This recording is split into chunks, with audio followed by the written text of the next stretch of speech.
Tell you what, boy, it'd be good, man, once I can hit the right number, just walk away from everything. Just do this. I like to do this just all the time. And that's serving Mr. Yahuwah. If man just stay focused on this and just let everything else go. Isn't that right? We got to build up to that point. You think about it, one time they kept a muhadi, they decided to keep it another whole week. I mean, them people had to be set. Isn't that right? So they had to be set. It's coming. It's coming after a while. We just got to keep building and keep working until we just break away from these crude devils. Isn't that right? It's got to happen. Y'all don't want to be away from these people altogether. I mean, even we been, I want to do like trying to be able to get bit, leave it, let somebody else do it. I don't want to be bothered. Y'all handle it. Isn't that right? Let checks just come in the mail. All you want to do is get a phone call about, you need to hurry out and get this big water cash we keep getting. Run down there and get it and keep going. Isn't that right? But we got to build first. We got to build to get to that point. It definitely be good when we establish ourselves and get our own. I'm talking about our own everything. Isn't that right? Our own infrastructure. Y'all all right? I want to keep kind of, I guess if I keep implanting in our minds, then eventually you hope that it'll resonate to a point that everybody say, you know what? Let's do it. Forget Nike. Let's just do it. Isn't that right? All these people, I know these foreign deity and gods they got, everybody prospering going up except for the people of Elohim because of fear. We got to get rid of our fear we got for these people. Get rid of our fear for failure. We already done failed being up under these people. Failure was coming being on the job. Failure being under control of somebody else. You want to worry if you really care about failure. We've already failed. We can't do nothing but go up at this point. That's the truth. How do we get in this slave? How do we get in this condition that we didn't fail?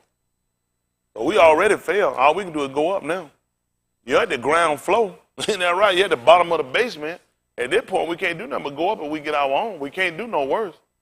White people have led us. White people have distributed to us. It's a mess. Me and my wife were looking at a little news this morning. I don't know, was it CNN or MSC? But I kind of go between both. Because you got Republic. How many of y'all don't know the difference between these news? You know, with CNN, NBC, NBC, those are Democratic news stations. Republican stations going to be One America News or Fox News. So they kind of move news. You got to just kind of know how these crackers work. So they're all based on trying to give you their facts and their truth. So news is not fair and balanced. There's no such thing as fair and balanced news. They're all going to show you the good parts of who they like, and that's their job. They put them in to kind of illustrate or try to institute a thought or an idea in your mind. So when I watch news, I already know none of these crackers to be trusted. Because they're going to always give you their side, their opinion. They're going to always leave facts out. Facts will be the least you'll ever get. You'll always get their opinion. All news is opinion. Y'all got it? I saw somebody sent a picture. I sent it out with Anderson Cooper. I think he was in North Carolina. He had some waders on. He was standing in some water this high. They showed another picture of the cameraman who had him, who was handing the cord, who was standing on dry land. Which means he walked down in the water. This man standing right here feeding him cord on dry land. And he's sitting down, he done walked and found a hole in the ground, decided to stand in it here to show you the news, to show you how bad and how terrible it is in North Carolina. They got to give you that fear. Then they showed Trump down there handing him plates. How many of y'all seen the news handing out plates? Man, he was getting them crock of mud food. They wanted to fight 2 in the car. He said they talking to him. He know they like it. He said, give me some more. Give him. Just start handing them more plates. And now white people, 4 people got 10 plates. 4 people in the car, they getting 10 plates. All these people got to eat. And you know what you never seen that line? Black people. They don't show it. Here, a little white kid took a picture of a little white kid. The little kid said, can I get a hug? He hugged the kid and everything. Black kid stood on the side of him. He hugged the kid. Who's his mom? He said, you're doing a great job with him. Take a picture. Little black boy standing on the side, and the black boy hit him, told me he want a hug. He was like, he got the little boy in front of him, took a picture. He ain't said nothing about the little black kid. Black kid got on gloves. He working. That little crack kid ain't did nothing the whole time he been standing there. Black kid got on gloves, serving, trying to get plates. That little black kid looking at, I don't take a picture with the president. He just moved him over and took a picture with him. He said, well, I use this when I try to get the nigga vote. You can tell when white people not genuine. They ain't just them people in jail. You can tell they're not genuine. It's all a photo op. He'll use that picture with him and that black boy later. He went down to I forgot what part of North Carolina, but the part he went to was one of the less affected areas. That's how they always do, but it'll look like he'll grandstand, tell North Carolina, because states you need to win if you're a Republican. You're going to need Florida, North Carolina, you're going to need Pennsylvania, you're going to need Ohio, exactly right. You definitely want to get Texas. These are going to be key states you're going to need if you're going to win it. And if you can get Iowa. You get a few key states. Some states, they don't even worry about coming to. pretty much Georgia. And what's bad would show you how everything programmed. If you win Florida, they're going to tell you already done won North Carolina. You pretty much, if you win Florida, you're going to win North Carolina. You're going to get Tennessee. You're going to get Georgia. You're going to get Ohio. Ohio is critical. You got to have those states because you're going to go by the electoral votes. So they don't do popular vote. They get each state so many electoral votes. That's how these crackers beat you out. You'll never be smart in these crackers. They'll never tell you how this stuff works. Black people sitting around, they run you. They got a whole nother game. People don't know in some states, they've already gotten rid of some polling stations that majority of blacks go to. They won't get no, they shut them down. They redistrict them, moving they voted. Listen, they moving the precincts so far away from them, they're going to have to be bused there or picked up. Most of them, they can't get them. They don't, how many of y'all didn't know this? They already set it up for November. They're trying to shoot themselves. That's why I tell you, come November the 8th, when these crackers get through, November the 9th, December, it's going to be a Merry Christmas. These crackers, it don't matter who wins, it's going to be a mess. If the Democrats get a lot of these key seats, they finna lose. They finna be in trouble. It finna be a mess. Y'all niggas better get ready, get you a gun. Them white folks gonna be looking for y'all. I'm telling you, they're gonna blame some of the people in this room for not getting to the vote. Listen, the Republicans gonna get you, because they're gonna be pissed off. If Democrats don't get it, they're gonna blame you because you didn't get to the polls. Listen, we always been a people that hadn't really voted. Don't let these people play games with you. Don't act like they need us. These crackers, they need us, they'll treat us better than what they do. The Republicans gonna get you, because if the Democrats get it, they're gonna say they only got it because you people, poor people, want all these government programs and you want to take rich people money. That's the fear they get white people are hating you. They get white people to believe that Democratic programs is going to take money from them, take jobs from them. It's going to be all these, affordable programs for you. They got white people thinking that black people are their hindrance why they don't have more of this stuff. We're not stopping white people from nothing. White people, they own worst enemies. They their own worst enemy. They are. White people love money more than they love their own kids. J. Paul Getty was a perfect, because I ain't even seen the movie. I already knew about how it was anyway. That dirty crocodile, his own grandkid get kidnapped. He wasn't paying a dime for him because he don't care. They ain't nothing new, but they going to tell them. Listen, they always been, white people get kids and dogs for shows. White people don't get stuff like that because they really care. White people tell you so much stuff that makes absolutely no sense. Listen, slavery was the worst idea they came up with for them. Economically, it hurt them. It cost a lot of them a lot of money. Slavery hurt them. Slavery was just another affordable program that really hurt them at the end of the day. When they started getting a look at how much a big buck eat and what we take up and what we get, man, them crack, listen, Louisiana one of the first states to run you off. Yep. They ain't gonna tell you that. Louisiana ran you off. Because they would, listen, them crackers was so poor. Do you understand? They didn't let slaves, do you understand they were chasing slaves off the property? Can you imagine getting chased off the property by your owner? That's how bad slavery was for a lot of these crackers. And it should have cost them like that. Mr. Yahuwah dwindled down their economy, it ripped them off. Listen, white people ain't never had a program that don't work. How do you mess up free labor? How does free labor hurt you? You got the nigga playing the nigga harvesting. You got the nigga protected, the nigga toting it, the nigga feed, washing, clean the mule, the nigga billing. Everything, and you ain't etching out no money to the nigga. How did you go broke? Because white people are bad managers of money. They just don't tell you that. Okay. That's why they got to put on news every day to tell them how to start doing. White people terrible. White people just tell that really, I'm talking about as a corporate running something. White people fudge numbers. Listen, every company they got is in the red. Listen, everything is an illusion. They float money. Those people don't actually have what they have. They'll fool you with illusion. By the time a nigga learned about leasing, when you were growing, now you, mother, born, you said in the 50s. Uncle Ted, were you born in the 50s too? 40s. Do y'all remember a program where you could lease a car? Lease a house? You either bought or you went. White people were leasing. White people, we know, when we seen white people stuff, we thought they owned all that stuff. White people were leasing.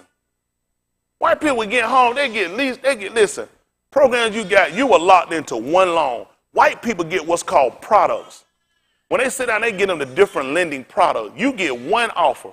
You either going to take this 30-year loan or you ain't getting no house. White people get products going to be, we have a 10-year, we have a 15-year, we have a 20-year, and a 30-year. They start giving white people programs to where Listen, how many of y'all got a mortgage? Okay, what I want you to do if you don't know, some of you do, I want you to call your mortgage company. I want you to get them to set you up on bi-weekly. Just by paying bi-weekly, you're going to knock off 8 years to 10 years of your mortgage.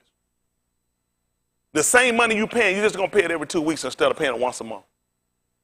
No extra money. The same money you paying. Did you remember them telling y'all about that when y'all bought a house, mother? Most of you remember them telling you about that program? It wasn't for us. White people were paying our houses in the 70s, in the 60s, in 10 years. Nobody ever knew they had a program in the 60s. In the 10 years, you could pay a house off? Who knew that? People not doing that now. By the time black people, listen, bought a house in the 70s, paid for it through the 70s, the 80s, the 90s, the 2000s. Most folks ain't going to pay their house to 40. They finna settle. They got mortgage program now where you can pay on a house for 50 years. It's going to be more of a 50-year program. Stretch it out for 50 years. It's going to look good to you because the number's going to be low, but it's going to look good for them because they're going to use that paperwork to go borrow more money and lock you in, and they're going to kill you on interest. You're going to pay for the house probably 6-7 times.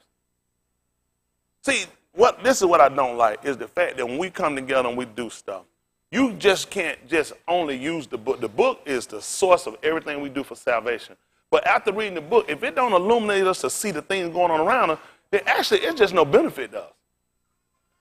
How many of y'all been a member of churches or religious organizations that sat down and have told you a lot of this information I told you? They ain't going to do it. They're going to tell you this ain't the time to play. You just pray about it. You can pray all you want to, ain't nothing going to change unless you put forth an effort. There's nothing that Yasharal got through prayer. Everything Yasharal got, they took it. They took it. It's going to be the same thing with your faith. He said faith without works is dead. Y'all all right?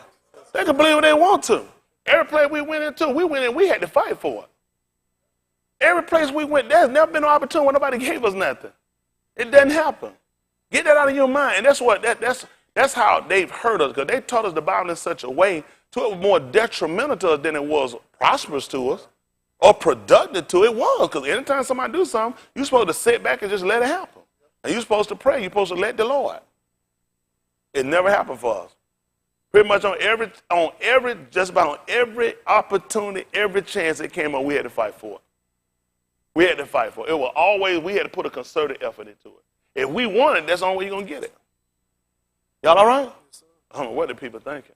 It just don't happen for us. So you got to get out of your mind. A lot of it, listen, I done got rid of a lot of his fears and his phobia of what he say and what he think and what he put on paper about me. The white man paper ain't no better than nobody else's paper.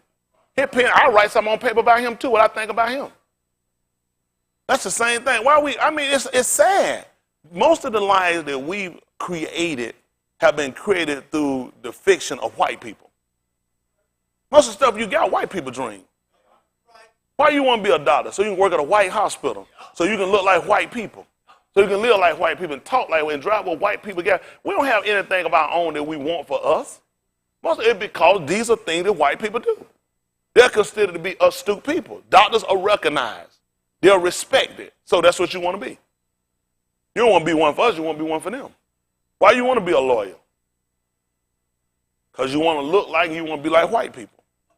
I'm not trying to kill your dream, I'm trying to kill your motives. What's your motive for doing what you do? That's just being honest. What's your motive for being or becoming what you want to be? So white people will look at you differently. Ask them why you want to be in law enforcement. Because law enforcement is respected. It's a respected occupation. White people are law enforcement. They have certain ability. They have certain powers or authority. So we want it because white people have. So naturally we want to become all these things because it puts us on somewhat of a level of white people. We don't have anything we want to do of ourselves. That's just being honest. How many of you want to grow up and you want to be a raw? The kids ain't raising their hand. They're like, a what? What they pay? Them folks want to be never all in. How many of you want to grow up and these kids want to be a Kohan? They want to be some white people made for them. We don't want to be nothing for Elohim. I take and I create and do what I want to do, so I want to do more for Elohim. I want to say, if we're going to be a doctor, we want to be a doctor for our people and for the betterment and for the welfare of what we believe. We don't want to get these, create what we're trying to create just for us. We want to create it so it help us to better function in doing what he done set up for us. That's what I want to do. I don't know, I might have a different mindset. All right? There's a lot of things you got to consider why you want to do it. Why y'all want to be in white folk face to do something and have something? Have something of our own. Do something of our own. That's what I want to do. Y'all all right? I want to create something and give these kids more creativity. You don't have creativity in a white society. You have what white people create. That's why all the jobs you choose are what they say and what they deem. If you're going to create a business, it's going to be something inside their guideline and they're going to regulate it. Go ahead and create one. Go ahead and create a computer company and don't have to have that don't use and don't have their programs. Go ahead and create one. Go ahead and create something. Go ahead and create something. Go ahead and create a vehicle. And if it don't meet their manufacturer standard, then they're going to shut it down. Go ahead and create something and see for yourself. Whatever you're dreaming to do, whatever you want to do, going to have to be within inside of white's creativity. If it don't sit inside their factory, you're done. Go ahead and create a bank. It's going to have to be regulated, FDIC. It's got to come through their program, otherwise they're going to shut it down. Some kind of lending institution. And don't have your paperwork right and don't have your verbiage correct. Then you're going to be set with predatory lending. You ain't got nothing. They don't like me. They don't like me, Chris. I'll make you wake up, nigga. P-O-N, nigga. Pissed off, nigga. Because you can't have nothing he don't regulate. He'll tell you how long you step and how long you sleep. Go drive a truck. You can work this out and you got to. If you ain't put it, then you lying. By his standard. I say you got to go to sleep for 10 hours. Ain't no different when you was a kid. I said, go ahead and go to bed. I'm a grown man. I don't know when I'm sleeping. I don't know when I'm tired. No. You've been up too long. Go to bed. And now you're going to get. Everything you got, the white man going to control it. White man go to the ATM, you need $600. No, $400. You want more than that, come inside and see me. At 12 o'clock, 1 o'clock, now he shut the ATM down. Because you know what your mama tell you, sometimes you coming up, when you was a small kid, and you ask me you want to go and get you some water. No, it's too late, go in and go to sleep. After 12 o'clock, she don't need nothing to drink, she don't need no money out of the ATM to do what? Get it in the morning. 6 o'clock in the morning, you come back and I let you get some water. That's your mama, that's your dad, that's your pusher. See, this is what I don't get. We come, we gather, we sit down, we do these things. Are we really conscious of what's going on? Or are we just going to pray our way through this? You don't want no control over your own life? We already got rules and standards that govern us. It's like, what is it with us? What is it with our people, the reason we're so afraid? Anything, listen, all this is what you got to look at. Okay. I'm not telling people do nothing against them. Military, any kind of authority that he has. It's just a group of people that came together. That's all they are, a group of people came together. They decided to wear a uniform. When these people first started, they had no uniform. These people broke away from captivity. They came and stole this land.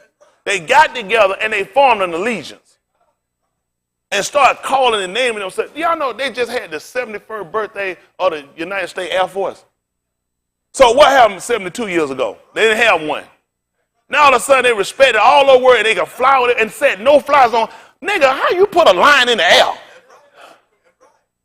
You drawing lines in the air? That's too much power. You tell me that you can draw a line in the air? So 72 years ago, you couldn't do that. So a bunch of y'all got together and decided, y'all going to start setting things up, and this is how you're going to do it. And we just fell subject to it, and this is how we fall, and this is how we do, and this is how we are not. All of a sudden, we are like it's always existed. A lot of things these people hadn't existed. They're just some people that got together, and they formulated something. Now they're going to other places and settle. They're talking about today putting a no-fly zone in Syria. They're finna draw another line in the air. I got to deal with these niggas on the ground and in the air. Do you know when we came on, Mr. Yahuwah gave us all our boundaries? He said, let them have dominion over. Listen, I can go anywhere I want in the water. According to what Mr. Yahuwah gave, that's a law before anyone established one. I can go anywhere I want in the air, according to what Mr. Yahuwah said. Now that becomes a matter of who I believe. Because in the garden, he gave him dominion. Well, only limitation he had, you just can't come up here and do it. But anything under here is yours. Matter of fact, he told me to subdue it. Kind of reminded me of that scene again on Silver Street when he told old boy, he's like, man, what you doing? Come on. He said, man, what you doing, man? You got skills, man. You need to be out driving, man. Not on these banks. Now I'm going to have to get that gun and try to give it to him. No, I'm going to have to take it. Now we got to do these white people. We can't let them get us nothing. We got to take it. Got me on Blue Street when Mama talking to Dave Chappelle. He tried to get it. He like, no, he said, no, I got to take it. Isn't that right? And that thing, he was knocked out. Isn't that right? It's funny, but if you kind of look at it from, he looked at, he had authority. I got to take it. The authority is take. Don't let you get them nothing. Well, we're authoritarian people. But now we've been dominated so long, we hadn't ever seen ourselves in power. And you know the scary part, this is how white people get you. People like me, they're deemed called terrorists, contentious, crazy, whatever white people do. But these white crackers come on TV, say what they want, show signs. I mean, no teeth in their mouth with their sister. This their wife. All the letters crooked on the sign. Go back, nigga, to Africa. They don't even know this is Kush. You know what I'm saying? Niggas, the white folks don't have no better sense. They just start saying stuff, doing stuff, and nobody about, no FBI come out, no CIA, no U.S. Marshal come out and say, first of all, these people terrorists, these people nothing. Listen, they had Jeff Sessions before, the name of these terrorist group. You do know y'all were named. They asked him about these white supremacists. You know, he couldn't answer. They said, so what about, they asked him. It's on video. He couldn't answer. Because it depends. But he's only a devil. Black Lives Matter, what? You're saying your life count. Of course, that's terrorism. Terrorism is the act of fear, creating fear. That's what they call a terrorist, somebody that creates fear. Y'all got it? So now, what did that tell you, the fact that you saying your life matter, and now that the cracker is saying that you are a terrorist? That's a compliment to you. So that means when you were saying NAACP, he didn't feel that way about you. When you were SCLC, he didn't feel that way about you. But now when you're saying your life matter, because what does that mean when something matter? That means you'll take a stake in it. So now that's terrible. That means a white man, a white woman got to consider, if I start to make a move on this group of this people, they're subject to fight back. They're subject not to just lay down. Because they're saying now that their life count, it matters. And when something matters, you get involved. See, we've been trying to fight. This was bad. Stop it, don't call us a terrorist. I said, thank you very much. I'm glad to know white people scared when I care about myself. White people should have been scared. Maybe a lot of stuff they done, it wouldn't never happen. See, now we'll fight to try to argue on, oh, why? And this is the problem. He's telling you the reason why these white organizations are not terrorists because they don't scare me. I like it like that. I don't know one thing no white man scare me. I'll never put them on the terror white list day. I couldn't do it. Because that means they scare me. They just don't scare me. They don't scare me. See, some of the stuff we've been fighting. See, this is how they play you with psychosis. Play with your mind. No, I'm not a terrorist. No, don't be afraid of me. Be afraid of white people. Good, so I can put you back where I got you from. Back into slavery. See, y'all don't mind, do you? That's what happened. See, all I'm trying to do is get you to mind. You never looked at it like that, did you? When they said the terrorists are looking, when they said the terrorists hit 9/11, they said terrorists hit those towers. What were people doing in New York? There was what? How scared were they? Panicking. They were running. People were trying to get out of there because you know what they said? It's more of them. And they're subject to blow up more buildings and hit more towers. People were afraid. So let me get this straight. I tell you that my life matters. And you tell me I'm a terrorist. So you scared of me.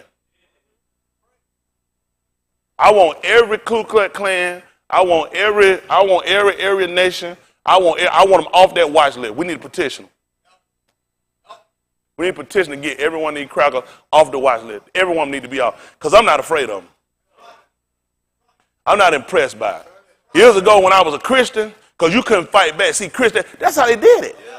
When they hit me, I'm supposed to do this right here. I'm supposed to run. I assure you, put your hand on me, they're going to bury you that day.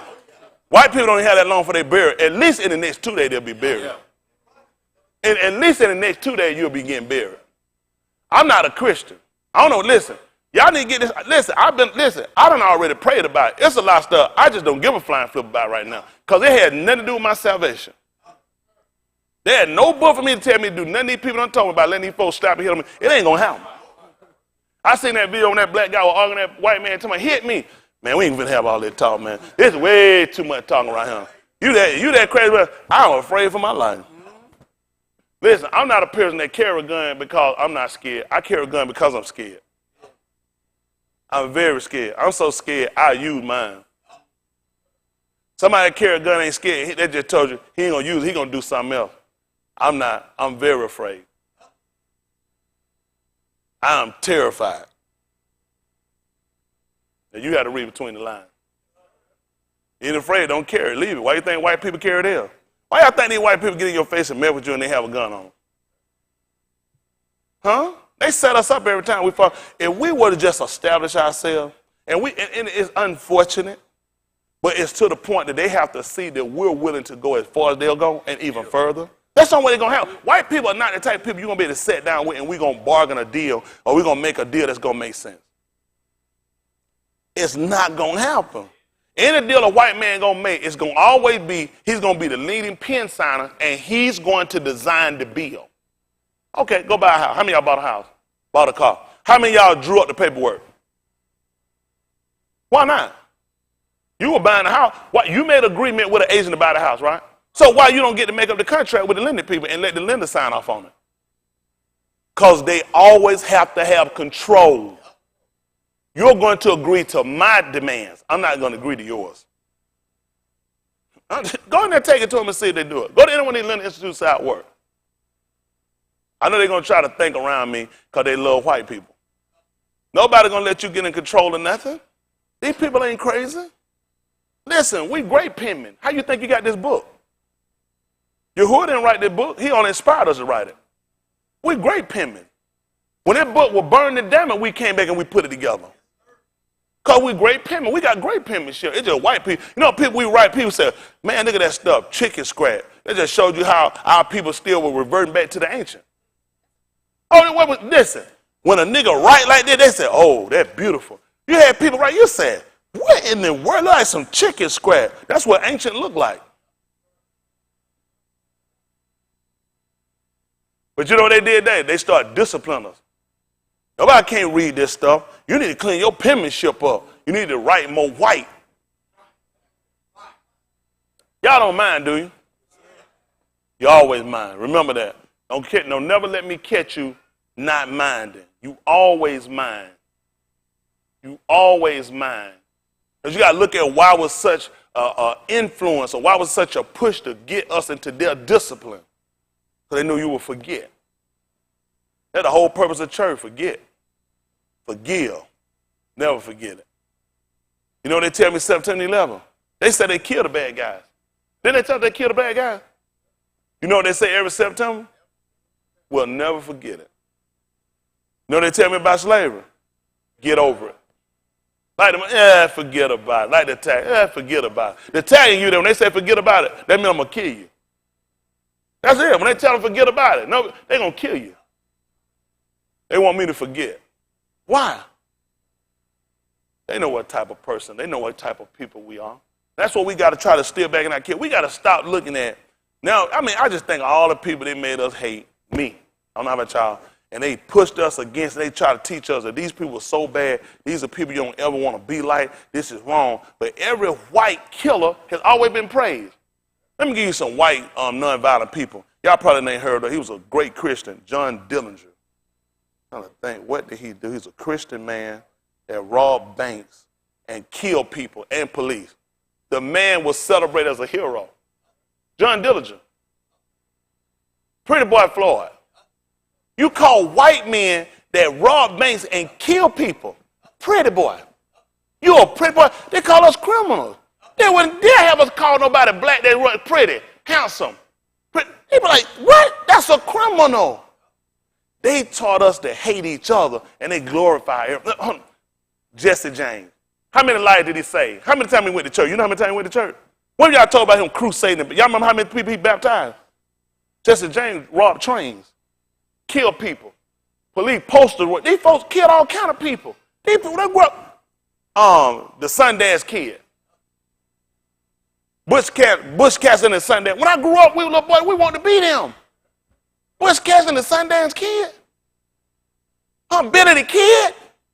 A 13-year-old boy killing people, racking up murder. And that's amazing. They look at this boy like Dylan Roof. I wonder where he get it from. Where they get it from? These kids were 13 out robbing and killing people, gunfighting. And then they act like it's so amazing when white kids come in there and start shooting up schools. Y'all don't mind, do you? You see why you got to mind? Because everything they show, that's why I watch so much. I got to look at everything. I got to look at, what's this white man agenda when he showed me this? What are you trying to tell me, white man? How is it these people, Billy, when were you ever taught, how many of y'all heard of Billy the Kid? When were you ever told he was wrong, he was bad, and he going to die, he going to go to hell, and he committed sin? Any one of those. Jesse James. Y'all ain't heard nothing about these people? Doc Holliday. A gambling drunk doctor. Gunning people down a dentist. Come on now, hold on for a minute. Brother, did he sin? He's saying, why weren't you ever told this? He's going to go to hell. Let me get this straight. So if I go out here right now and rob a bank and shoot at the police, you telling me I'm going to be a hero? Little kids going to go around and they going to celebrate me and nobody going to say I'm going to hell. Nobody going to say I sin. Y'all remember hearing of these people, right? When did y'all hear about them going to hell? They were wrong. They were sinners. Al Capone. Al Capone got Chicago still messed up. When have y'all ever heard a preacher? When y'all ever, sinner going to hell? Prostitute. The man died from syphilis. Come on, folks, the man was a whoremonger. When y'all ever heard him say he was a whoremonger? When y'all heard this? I'm confused. Maybe I need to stop minding. Because I'm pissed when I look, pissed off nigga. That's me. P.O., I'm pissed off nigga because I can't believe this. How did we succumb to white people telling everybody among us were bad? Everybody around us was wrong. Everybody was demonized. Man, Jack Johnson, you heard he was wrong. Jack Johnson was bad. He dated white women. White people don't have no problem judging that one. Man, pop out of a nightclub with 2 white women on his arm. Gorilla, all that stuff they call these white black people, and these folks never do. This man sat in prison, got a felony because white people fabricated the law. They fabricated the law. That's how you get the law for traveling over the state lines with minors or different people. That's how they created that from Jack Johnson. Him crossing over state line with white women. They made a federal law. Do y'all understand how dangerous that is? That now you look at how you gonna win when white people can look at you, decide they don't like something you're doing, and they make it a law. And that's something you do regularly. Tell me how you gonna make it. While I'm talking, roll the board out. They don't know I'm already preaching. When I get up and really stuff should already been rolling. See, you know why I talk like this? Because I'm mine. I always want y'all to think. Listen, even with me, don't go sleep on nobody. In your condition where you at, you can't afford to go to sleep on nobody. How can you afford to go to sleep? When you wake up, you're going to be in poverty. It's on a couple of ways for you out of that place. Typically prison or death. To die a free man with something, they're going to kill you. You die a slave, they're going to kill you either way it go. You're going to die miserable and poor and wait on these crackers to issue out some money. They just came up today with some good news. Social Security 2019 is going to get its highest rate ever. It's going to get its highest rate increase ever. They said the average of you guys should be getting about $39 a month. So I want y'all to make sure they're getting that tithe bucket. Y'all ain't finna jip this synagogue. Finna come up with all that money. How many of y'all think they need to make sure they give it up? They need to get that thing. Come on now, how many of y'all love Yahuwah? Ain't that right? They finna come up 39 more. Hold on for a minute. You tell me y'all not finna be splurging at that mall every week. I'm gonna tell you, you finna be splurging.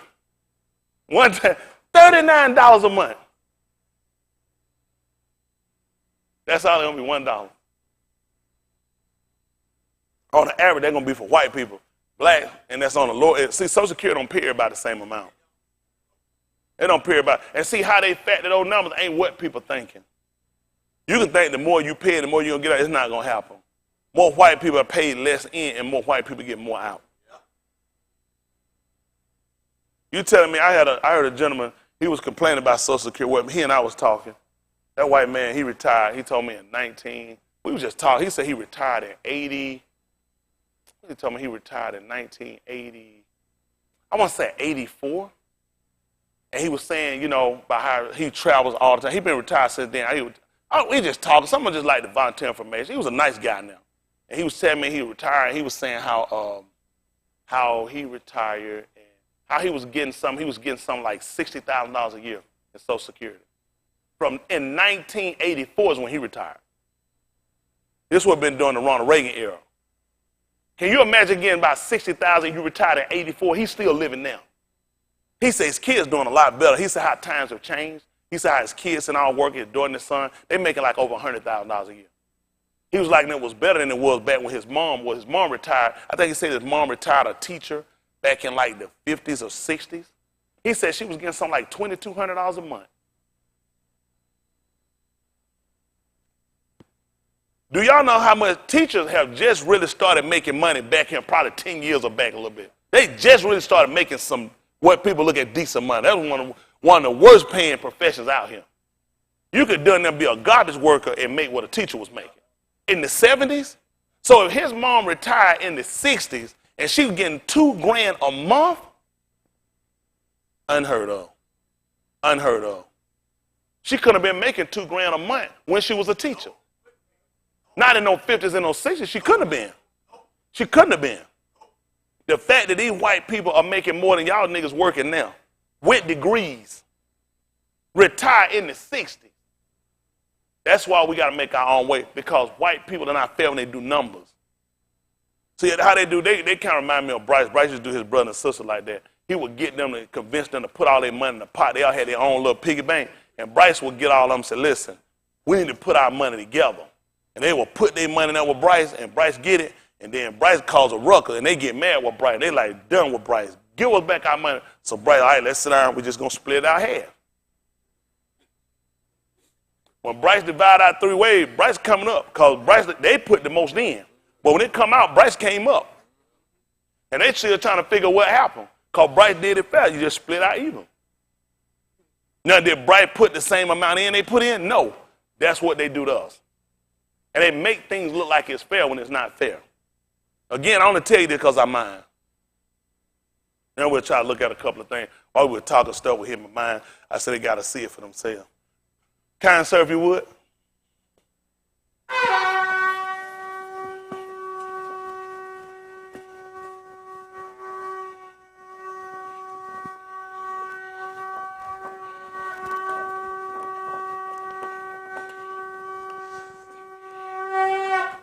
That's right. Thank you, sir. You know what's amazing? You know, typically I stop, but when he sounded the shofar, and y'all know that I was already racing, kind of like Mr. Yahuwah. He said the dead and Mashiach gonna ride first. So they were dead. What were they doing before that? Sleeping. They weren't doing anything, which means Mr. Yahuwah was already working. That's why I was going here, because it didn't make no difference. I was already working. Hitherto my arbor working out work. Y'all all right? I ain't trying to make myself equal to. I'm just saying I show some of the characteristics of when I use that. So please don't go and say, I said that I made myself equal with Elohim. I did not do that. I'm just saying I do similar works. Y'all got it? The book of Romans chapter 15, verse 4.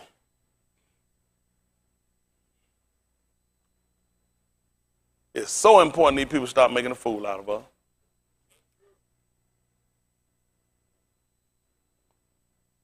Listen to the book.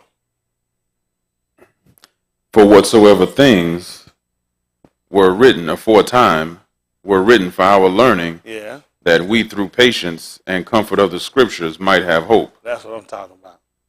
That's what I'm talking about. Listen, now, let's look over here in the book of Daniel, chapter 6 and verse 1.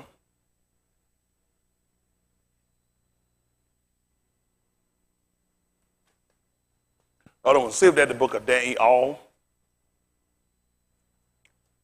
See if it's chapter 3 and verse 1.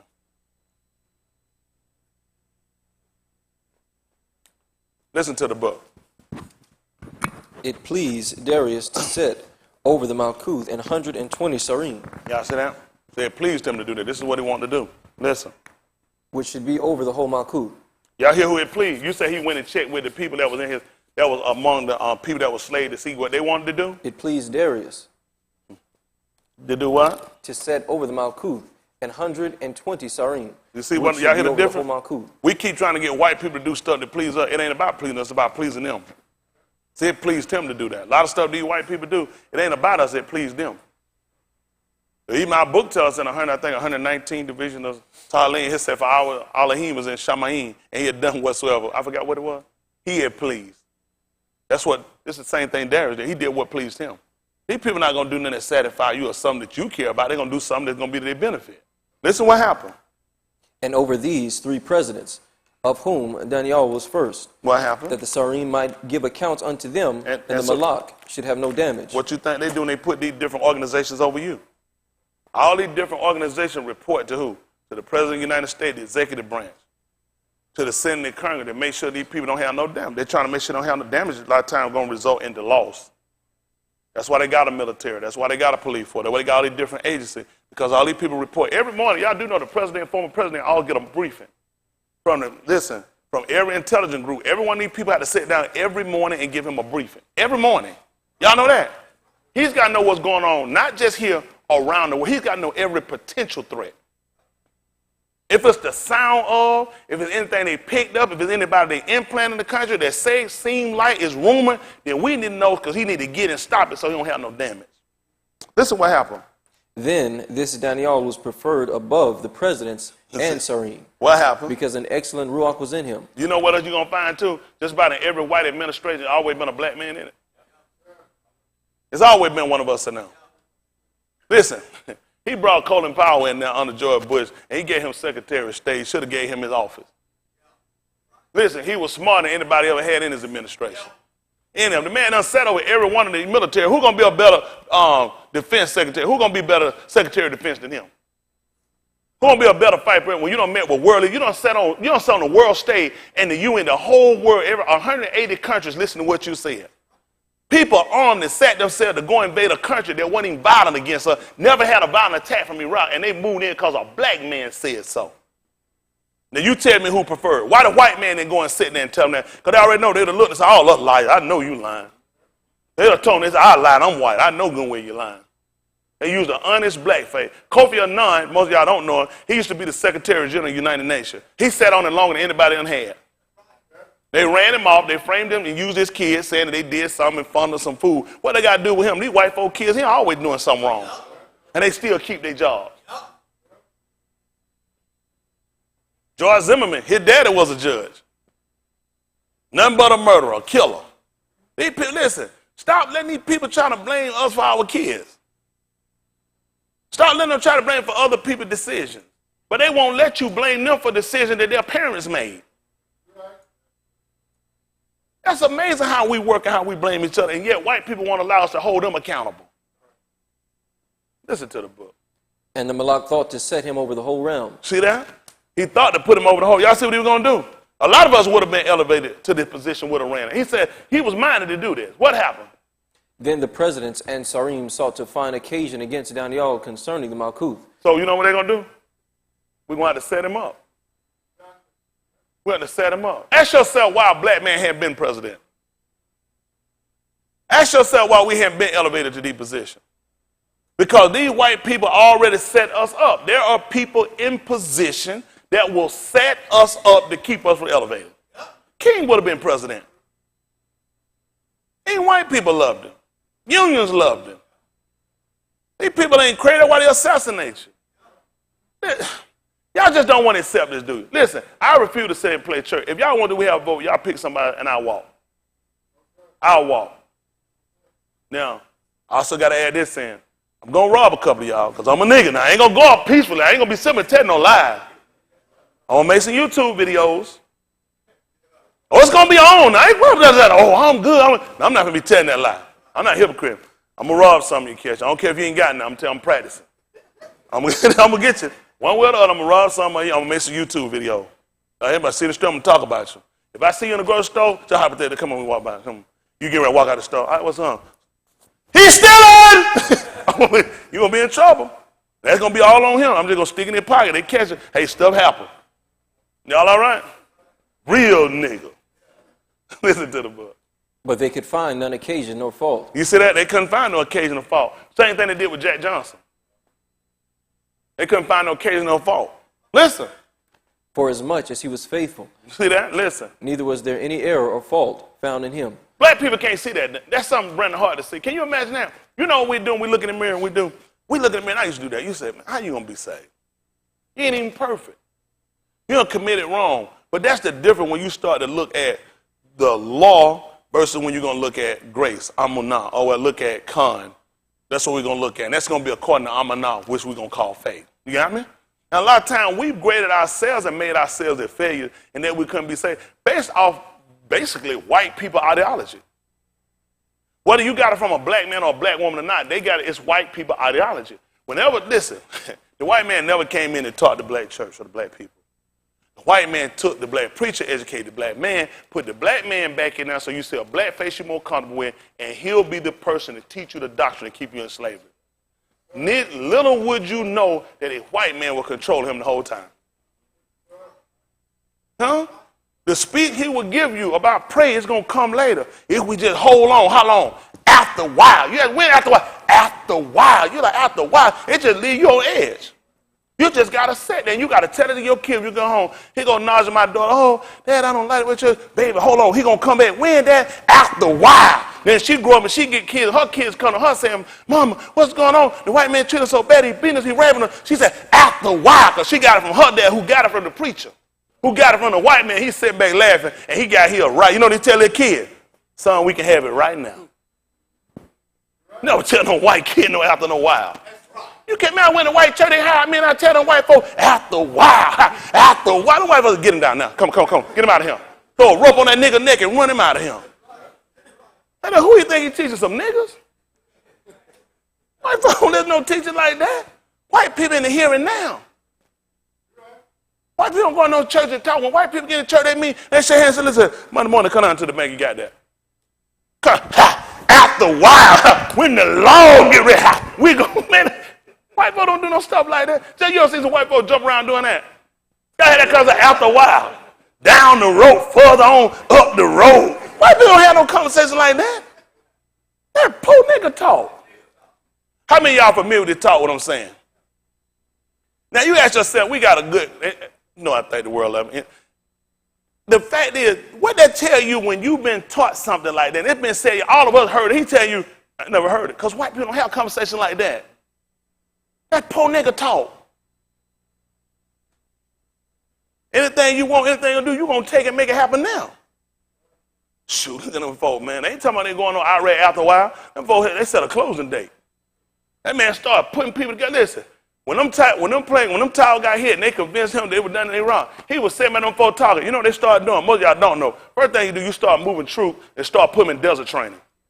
That's why he didn't move that day. He was putting them jokers, sending them to California. He was sending them to hotter places, getting them ready for desert training. Because when they left from desert training, they finna be hitting the ground and they finna be shooting. Am I lying here? Am I lying? He ain't taking no man out no cold climate and shooting in no desert. They getting them jokers already set. They set them up. Listen, what y'all didn't even know. Listen, them light, what was it? Dark green y'all wore over there? It was light brown. You know when they made those in uniforms? They made those in the 60s when they was in Vietnam. They been planning on going over there. White folk planning on going in the 60s. They made those light brown. They didn't make those when that happened. You don't know get take the sew uniforms. These people don't know no better. I know they ain't go there with no green. I just proud to play them. That's jungle. White people got uniform everywhere they going.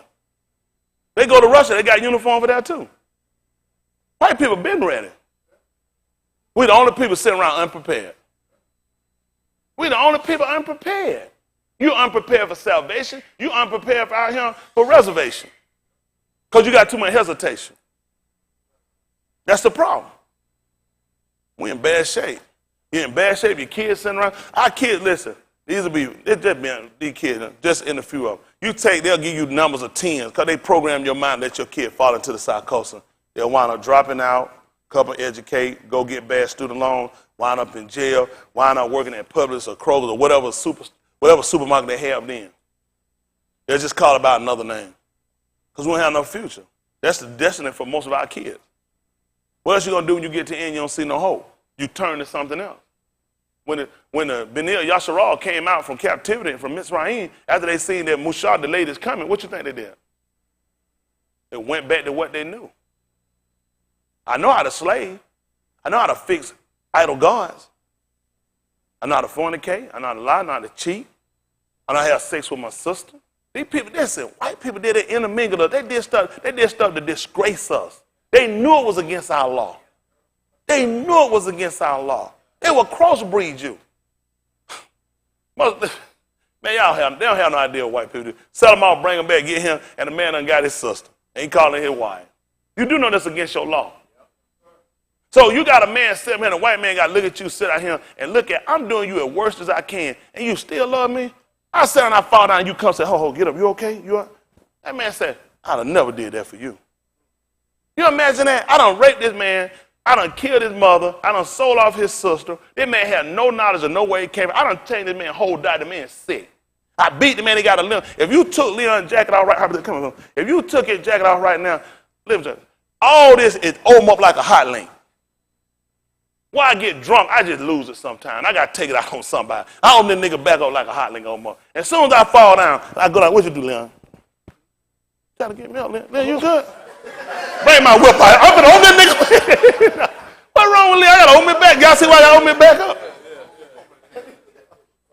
Because the type of people we are, we easy forgive. We'll integrate them in with us quicker than they'll integrate us in with them.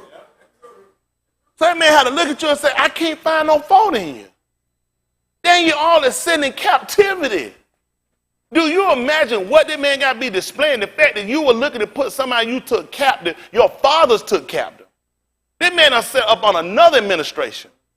Another people, this Darius, right? This is a whole nother rulership.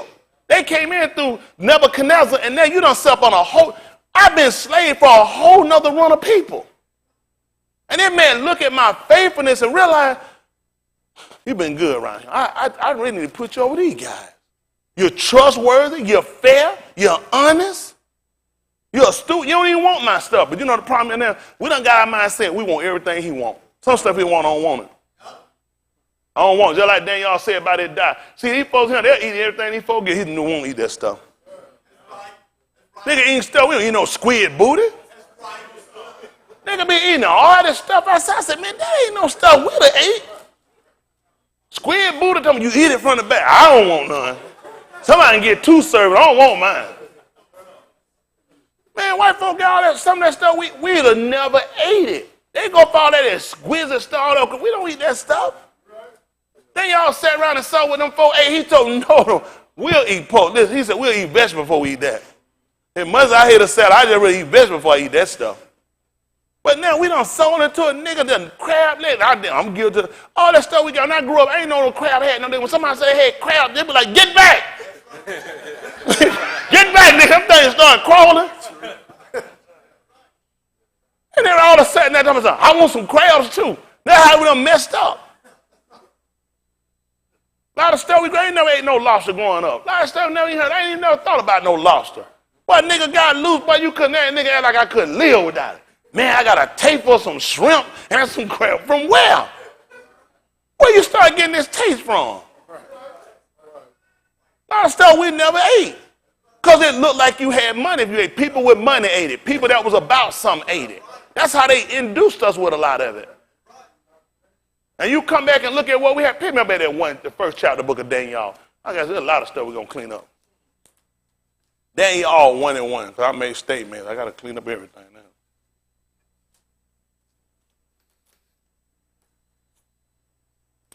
Maybe they're my hungry message.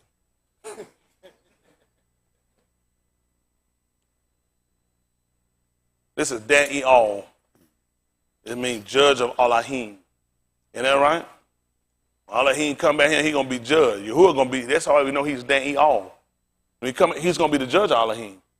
He told us, hold on, let's pick it up, let's see. Pick me up at 5:17 right quick. Ukanon, I gotta clean that up. I be making a statement. I don't want to be leaving down here like I'm just gone crazy just yet. I'm only crazy about white people standing and sell out niggas standing. People that got real sense, they know I make plenty of sense what I'm saying.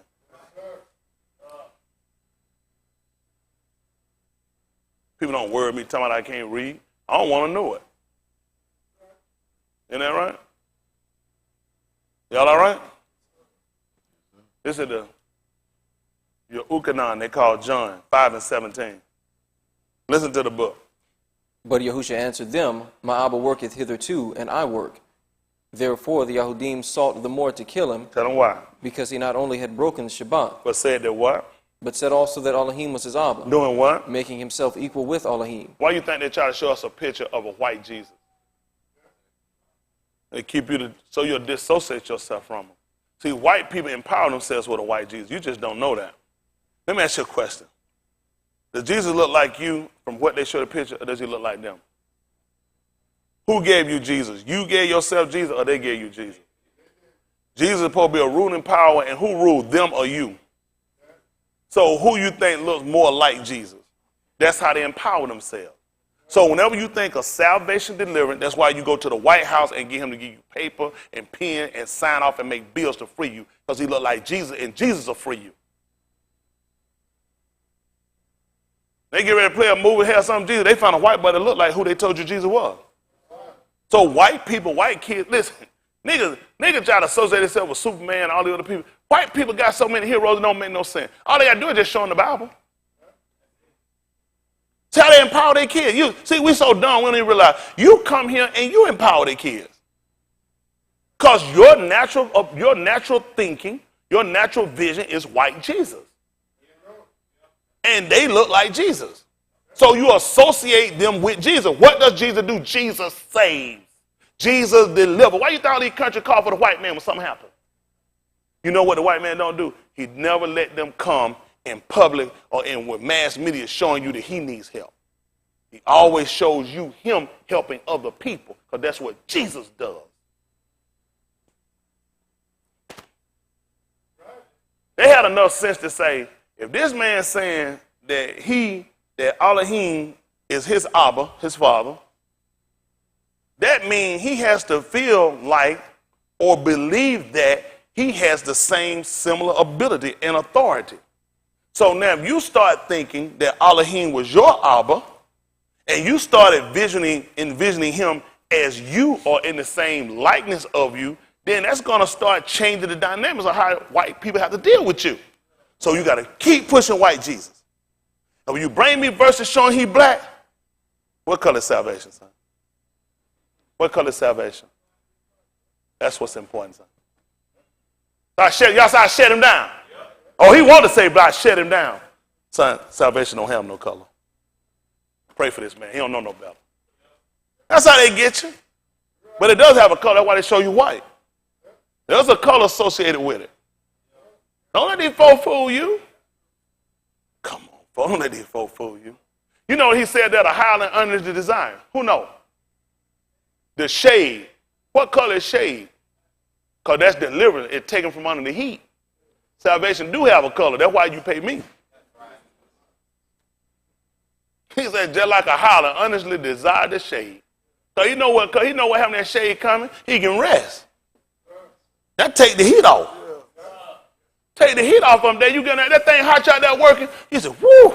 You know, and when you put that shade, what you said? That's better. Let these cracker fool you. See, you know why I do this? Because I mind. If I didn't mind, I wouldn't worry about it. I believe what the white man told me. It don't have no color. They do have a color. Don't let these folks fool you. Man told you when he coming, like a thief in the night. What color is night? What color is he? Salvation is black. Moving on. That mess these folks are. See, white people get in your mind when you see. This is the problem that happens. When they ask you questions, they're only going to challenge you with inside of their scenarios. So of course you're going to lose. Don't let nobody put you down in their scenario. That's it. Just like Yahushua, they came to question him. Answer them, crack. Let me ask you a question. What do you let them know? Anybody? Let me ask you a question. Let me ask you a question. I got the answer. No, answer mine. They said, we can't tell. We need to tell you what I'm doing. It's your business. Shut them down. He doesn't know. Listen, there was a hard ruling party, and we're not talking about white people. But he looked at, listen, We regard black people that using the same type of terror works over us just like the white people do. The same rigor work, the same. When they came to China, they didn't come to him for no good. Your own people will do you wrong. Don't just make it about black, because they'll train your own people to hate you and do you wrong. Don't sit here and relax yourself like everybody with no dark skin is no help and no salvation to us. They'll be just as rotten, just as wicked. Not all right? Come on, finish this up. Continue at Yehukanan. Yehukanan. Then answered Yahusha and said unto them, Aman, Aman, I say unto you, the Ben can do nothing of himself. This is what happened. But what he seeth the Abba do. What happened? For what things soever he doeth. You hear that? Whatsoever things, what you say? He doeth. Whatsoever thing he what? He doeth. Tell him what the Ben do. These also doeth the Ben likewise. I also gave him a scenario earlier. I was going to show it back to him. When I told him about the black preacher, he got it teaching from the white preacher. See, when that nigger preacher sat there and told you and what he taught you about Jesus' salvation, he got it from him. See, he couldn't teach no more than what the white master taught. The only reason you need to know that because you know everything as a man. So now when we look at Yahusha, the man figure, we look at his master, who taught him and gave him his doctrine. All right, listen what happened.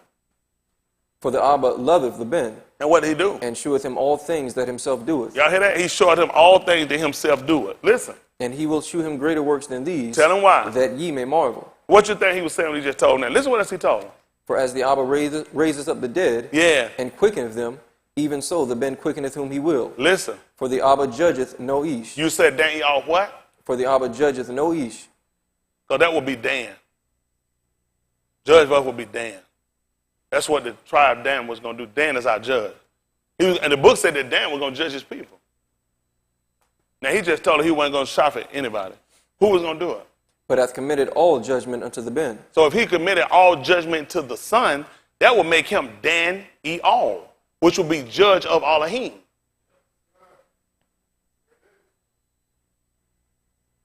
So when you read about Daniel, it's talking about him. It's talking about him, the man that was going to be elevated. Why y'all think they set occasion to take him down? They already saw he was going to be the ruling power.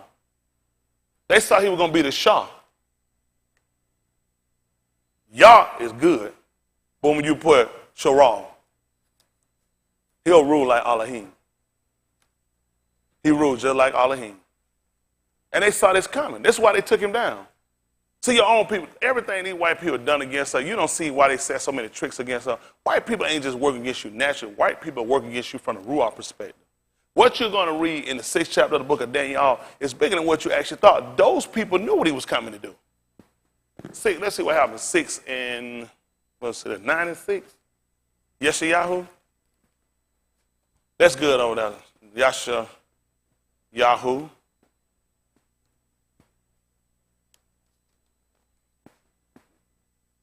Yashayahu. 9 and 6.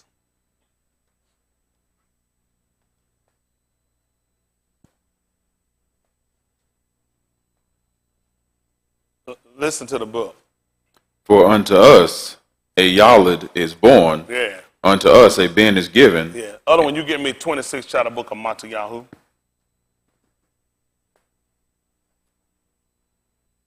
Matayahu. 26. It's about 53. Listen to the book. And the government shall be upon his shoulder. See that? He's going to have the rule. And what happened? His Shem shall be called Wonderful. His name should be called Wonderful. Counselor. What else? Elohim. Yeah. The everlasting Abba. The Shar of Shalom. Yeah. Prince of Shireen. It would be Shar. It'd be Shireen, wouldn't it? Yeah, Shar. Go ahead. Of the increase of his government. Of the increase of his who? Government. Increase of his government. So he already going to have some authority. What's going to happen? And Shalom. And his peace. There shall be no end. Yeah. Upon the throne of Dawood. Yeah. And upon his Malkuth. Yeah. To order it. And what else? To establish it. How long? With judgment. Yeah. And with justice from henceforth, even forever. That's why you had to stop Daniel. Do you want a man that's of another ethnic race, another group to overset you, and who's only going to get more and more stronger, only going to become more and more powerful? They didn't either. They didn't either. This is the 26th chapter of the book of Matthew. Matthew chapter 26 at verse 35. I'm sorry, at verse 53. 26 and 53. Listen to the book. Thinkest thou that I cannot now pay law to my Abba? And what happened? And he shall presently give me more than 12 legions of Malachim. For what reason? But how then shall the scriptures be fulfilled? That's how he was looking at scripture being fulfilled. What happened? That thus it must be. See, it got to happen. See, a lot of things, that's what we got to learn. Some stuff got to happen. It's got to happen. Listen. In that same hour said Yahusha to the multitudes, Are ye come out as against a thief with swords and staves for to take me? I sat daily with you teaching in the temple, and ye laid no hold on me. What happened? But all this was done that the scriptures of the Nabi'im might be fulfilled. Like what? Then all the Mathetes forsook him and fled. Listen. And they that had laid hold on Yahusha led him away to Caiaphas, the high Kahan, where the scribes and the elders were assembled. But Kaphar followed him afar off unto the high Kahan's palace, and went in and sat with the servants to see the end. Now the chief Kohanim and elders and all the council sought false witness against Yahusha to put him to death, but found none. You see what happened? But what happened? Yea, though many false witnesses came, yet found they none. What happened? At the last came 2 false witnesses, and said, This fellow said, I am able to destroy the temple of Elohim, and to build it in 3 yamim. And the high Kohan arose and said unto him, Answerest thou nothing? What is it which these witness against thee? But Yahusha held his shalom. And the high Kohan answered and said unto him, I adjure thee by the living Elohim. That you do what? That thou tell us whether thou be the Mashiach. Back up a little bit. You said they asked him, and what happened again? And the high Kohan arose and said unto him, Answerest thou nothing? So he wouldn't answer to nothing. What happened? What is it which these witness against thee? What happened? But Yahusha held his shalom. And the high Kohan answered and said unto him, I adjure thee by the living Elohim. That you do what? That thou tell us whether thou be the Mashiach, the Ben of Elohim. What happened? Yahusha saith unto him, Thou hast said, Nevertheless I say unto you, Hereafter shall ye see the Ben of each sitting on the right hand of power, and coming in the clouds of Shamayim. Then the high Kohan rent his clothes, saying, He has spoken blasphemy. What further need have we of witnesses? What happened? Behold, now ye have heard his blasphemy. Tell me what happened. What think ye? They answered and said, He is guilty of death. Y'all hear that? Y'all condemn him to death. Let's go back to the 6th chapter book of Daniel. 6 and 1. Daniel. They call Daniel. Listen to the book. It pleased Darius to set over the Malkuth 120 sharim, which should be over the whole Malkuth, and over these 3 presidents, of whom Daniel was first, that the sharim might give accounts unto them, and the malak should have no damage. Then this Daniel was preferred above the presidents and sharim, because an excellent ruach was in him, and the malak. Hold what you got. Give me Abarim. Hold what you got. Abarim, chapter 1. Abarim, they call Hebrews, chapter 1.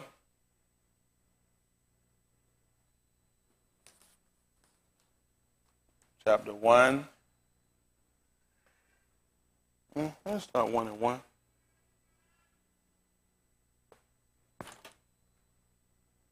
Oh, don't get me Matayahu. Chapter 3.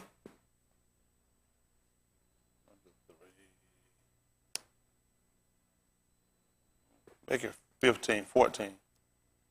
Listen to the book. Abarim 1 and 1. Other got me Matayahu chapter 3 at verse 14. And we'll go back to Daniel chapter 6 and about verse 3 or 4. Listen to the book. Elohim, who at sundry times and in divers manners spake in time past unto the Abbas by the Nabi'im. And what happened? Hath in these last yamim spoken unto us by his Ben. See that? He's spoken to us by his Ben. Of whom what? Whom he hath appointed heir of all things. Y'all see what Darius did? Y'all seen what Darius just did? Darius was the ruling man. He decided to set somebody over everybody else. That's the same thing Elohim did. He the ruling power. He decided to set somebody to set over everybody, rule over everything. That's what he was going to do. We appointed heir over all things. What you think that? What was going to happen? He was going to become heir. They weren't stupid. Now, if you were set up and you was in authority and you was in power and you had the rule, who would you give it to if you left? You would give it to somebody else that would be connected to you. That's why they had to stop him. Listen, upon the increase of his government, there should be no end. You can stop that if he were to elect somebody outside of his lineage. Somebody outside, you can easily stop that. That's why, listen, this is why when they stole and got America, you should see the whole psychosis of premise, how they worked on you. Where they came from, the rules stayed the same. Queen Elizabeth is not the first queen. Her mother and father were rulers. Their mother and father were rulers. You keep it in the lineage. They learned it from your book. When they came here, they set up president so you could elect other people that weren't connected. That's why they set all these other entities up. The judicial branch and the legislative branch, so you could stop one man from ruling everything forever. The whole thing was set up based off of us.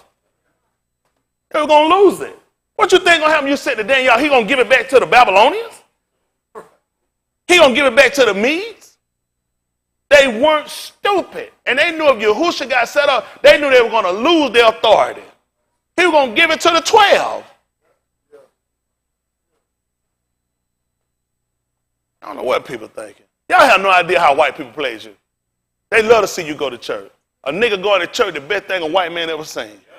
A nigga that go to church ain't a threat. A nigga go to church to kill another nigga, he ain't gonna kill a white man. Because a white man look like Jesus. I tell them I don't believe in God, I don't go to church. So stay back. They get us. You don't even know how your book works. Why do you think they actually came here and set up president? So you can elect, you can choose. You can break up ruling power, and they still wind up doing it. George Bush II, daddy was president. His uncle's been president. He related to George. He was also related to President Ford. He was also related to Thomas Jefferson and to George Washington.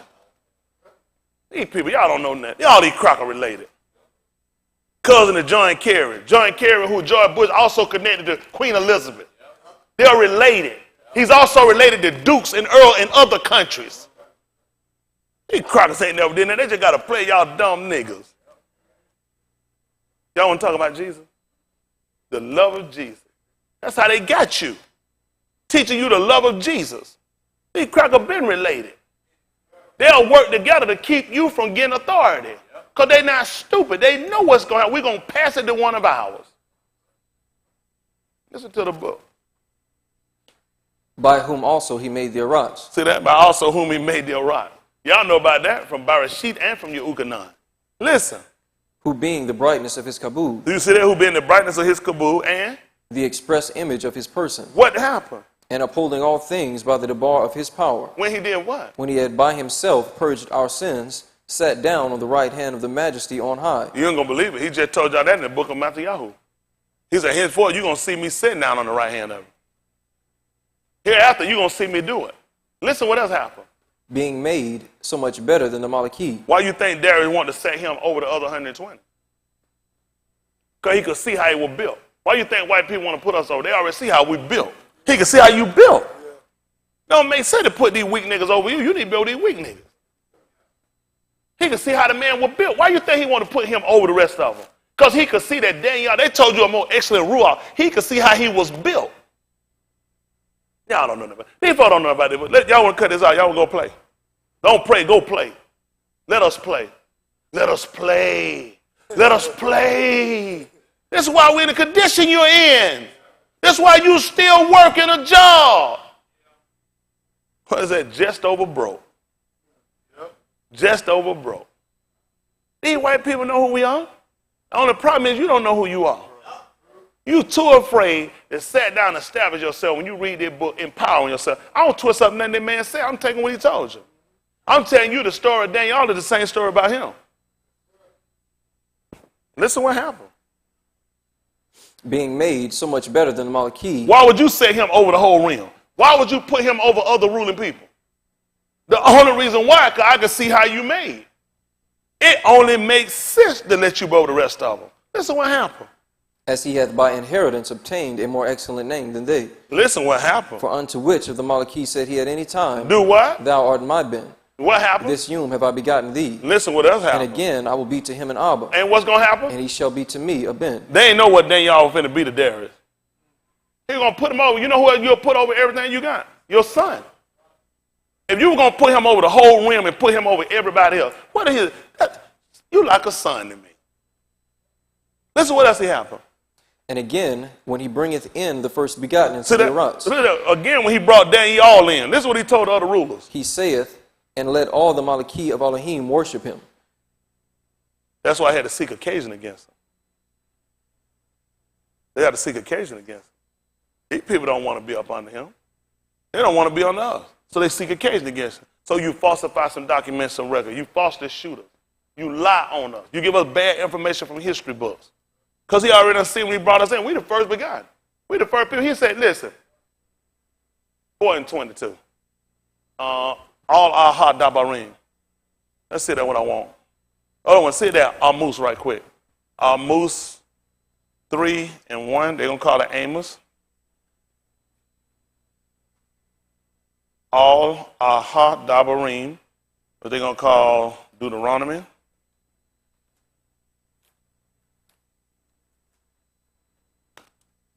Four and 20.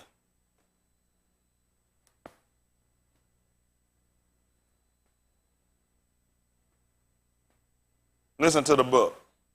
But Yahuwah have taken you and brought you forth out of the iron furnace, even out of Mizraim, to be unto him a arm of inheritance, as ye are this Yum. So you know what happened? That 4 and 20? Yes.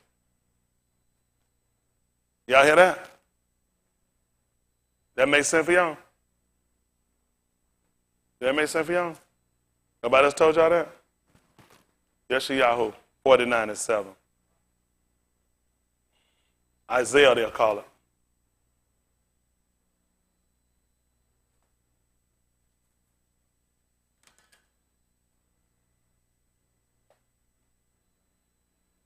That'll be 48 and 7. Let's see, 49 and 7.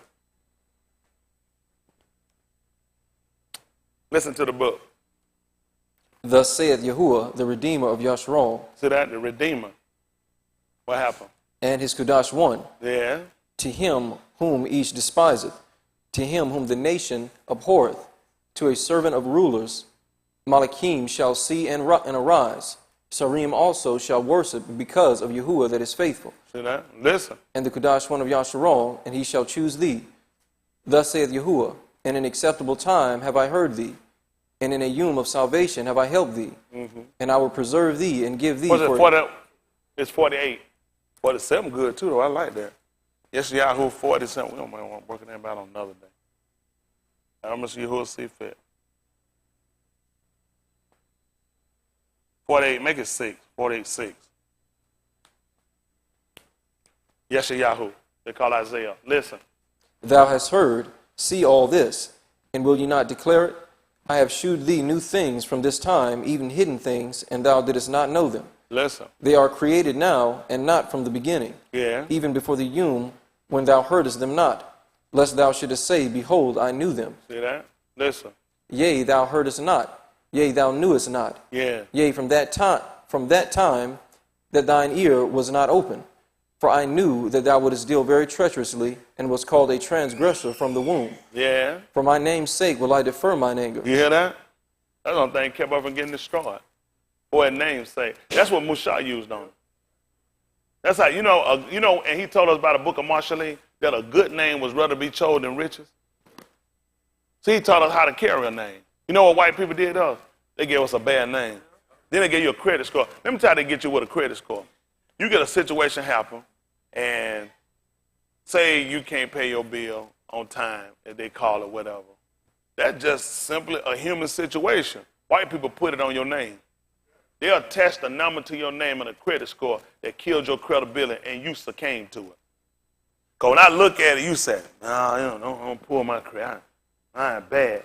My word good. My word is good. If I say I'm going to do something, I'm going to do something. But we let him trick us and get us caught into this situation where Your name attaches to a number that attaches to a credit score, and now because it's not to where he said the standard is, now you ain't a good person. He got us. He tricked us. Now you start living to a score he gave you. If your score is a 410, you know what kind of person you got to be. You can't ever have nothing. Don't even try to desire to have nothing, because you know you don't want to put your credit on a score. They pull it. You know they're going to deny you. Nobody ever believe you. Nobody ever give you a chance, and you'll never come back from it. White people credit scores at the worst level ever since we met him. The first time he opened his mouth and made a promise, his credit score dropped. But yet he's still operating. He still dresses well and get a haircut. He still lives in the best astute neighborhood. His kids still go to the best schools. He still get loans. He sat here, he tricked you. Your word is supposed to be your bond. So I made some mistakes in life and I missed some payments. I forgot honestly. I had intent, and my honest intent, when I sat up alone to buy a car with the honest to pay it, some things fell outside of my control. Even the book said, this will do, what was again? Well, Yahuwah permitted that a tragedy came on me and I'm not able to pay. Not because of my word, my ability don't allow. Now that makes me the worst person ever to never be trusted when that wasn't my intent. White man gave you that. White man intent when he get a loan to fail. White man intend to bankrupt before he get the money. White man in business with the white man that gave him the loan. They going to split the money he got later. Still a good man. Still honest and just and good and clean and holy. Nigga honestly trying to do right. Nigga just trying to survive, take care. Now I ain't saying it because I got no low credit score. I'm not saying that. My word, my bond. But at the same time, if my honest intent was to give you back and then have something happen, you're not going to put that on my credibility. Y'all all right? Even Shaul said he desired to come and see us. What was it again? Said Satan him to him. That's something that get outside my control simply because he had to bring me back down every now and then and remind me that I'm a man and I'm not Elohim. It is. Listen, I could go and walk out in the depth of the sea, but then he had to let me know. And I know I know a lot of mysteries. Something he had to let come in like memory start loose stuff. He had to remind me, because you're a man and you're not Elohim. He got to do it to me. He know what I do. I tear that place apart. I rip the very air out these cracker nostrils. Then he had to remind me, you're a man. Let me take a blood pressure pill, because you're a man, you're not Elohim. Because I tried. So that's what you got to understand. Some things had to happen because we're not Elohim. We're East. We're not Elohim. What else going to happen? You find out he looked just like you. He operates a lot of your action, your doings are similar to his. He'll kill his enemies. I won't kill nobody that's no friend to me. I'll kill an enemy. Where did I get that from? Why did he kill Mizraim? They was an enemy. When they killed his kids, he didn't say pray for them. He said, I'm going to kill their kids. Then they're going to say I'm a child murderer. Then you blame it on Elohim. Hitherto my Abba work and I work. They messed us up. Then they'll put you on TV. They'll put me on TV as a child murderer. They'll never do it. Tell them to do that about Thomas Jefferson and George Washington. George Washington, one of the worst slaves. Listen, do you know other slave owners used to report that dirty cracker? Other slave owners talked about how cruel he was to his slaves. Do you know how bad other slave owners complained about how he treated his slaves? These crackers walk around on him. These niggas love these crackers. They love them dirty crackers. One of the worst slave owners ever. And they're going to sit around, they're going to just love them to death. And white folk, they put them up a stool. When you ever hear white people complain about it? When was this in your history books at school? They ain't folks, man. They don't know how a lot of them got to the West Indies. George Washington sent them over there. He would deport them behind and shoot them to the West Indies, try to escape, make sure they never get back near their family. I'm telling you, one of the cruel white men, they don't know about it. You know what I do there? I had to stay like I'm dumb because my members got degrees. And I can't be sitting around like I know more than my members. I got to let them teach me. I do like you who do. I ask them questions and then I answer your question. That's very interesting. You know, you're very smart. I see you've been to school. And you still don't know nothing. Because everything you've been taught been inside a book. Ain't nothing on the front of your book, ain't nothing on the back of your book. He fools you. White man credit, tell him what happened before he got in the book. They don't know nothing. That's how you make a fool out of you. He done made a fool out of us. Listen to the book. For my name's sake will I defer mine anger, and for my praise will I refrain for thee, that I cut thee not off. That's what I'm talking about. Listen what happened. Behold, I have refined thee, but not with silver. What happened? I have chosen thee in the furnace of affliction. So what that talking about? What that is? What that is? What that is? The boo-boo room? I sure like to see that thing when he get up and running, Leon. Huh? Because before, when we found people that were refined that he put in there, he brought them out. So he done got me in the furnace of affliction. It's only because he getting ready to bring me out. He said he was my redeemer. Redeemer when you put something back to value. He got to put me back in my estate. See, when Yahushua was plowing, not saying I'll be new, which y'all didn't Shamayim, he said, I want that which I had before. I want you to redeem me. Because I'm in the furnace of affliction right now. Had to be, he was sweating. It was like drops of blood. You know he'll do that. He was in the furnace of affliction. He said, I'm going to do that for you. So only reason I understand it, Dave, because I got to understand the law. The Torah, that was instruction. So the whole time he was in Mizraim because he was refining them. They said for 430 years, man, it take a long time to get pure gold back. You talking about pure gold. You ain't going to believe what they're going to do when they make a pure gold. He said, I'm going to give you back a pure language. And then I got to give you a pure city. Where would you put pure gold at? Got to put somewhere to keep it pure. So I'm going to take it, I'm going to put you in my kingdom. I'm sorry, my empire. Kingdom too small. Empire rooms further. White people gave us all this psychosis. White people gave us all this rhetoric. They'll teach us about kings and queens. White people don't have them here. They got president. That's amazing, ain't it? White people teach about why they don't have them over here. King of comedy. You're buffoon. You're buffoon. They ain't going to let them call themselves president of comedy. White people know they made it up. That's why they let you play with it. King of rock. King of pop. Queen of soul. White people don't use it no more. They made it up. Why would they bring it over here and use it? They give to you niggas. You tell your kid they kings and queens. They know they ain't going nowhere. Just like theirs ain't over there.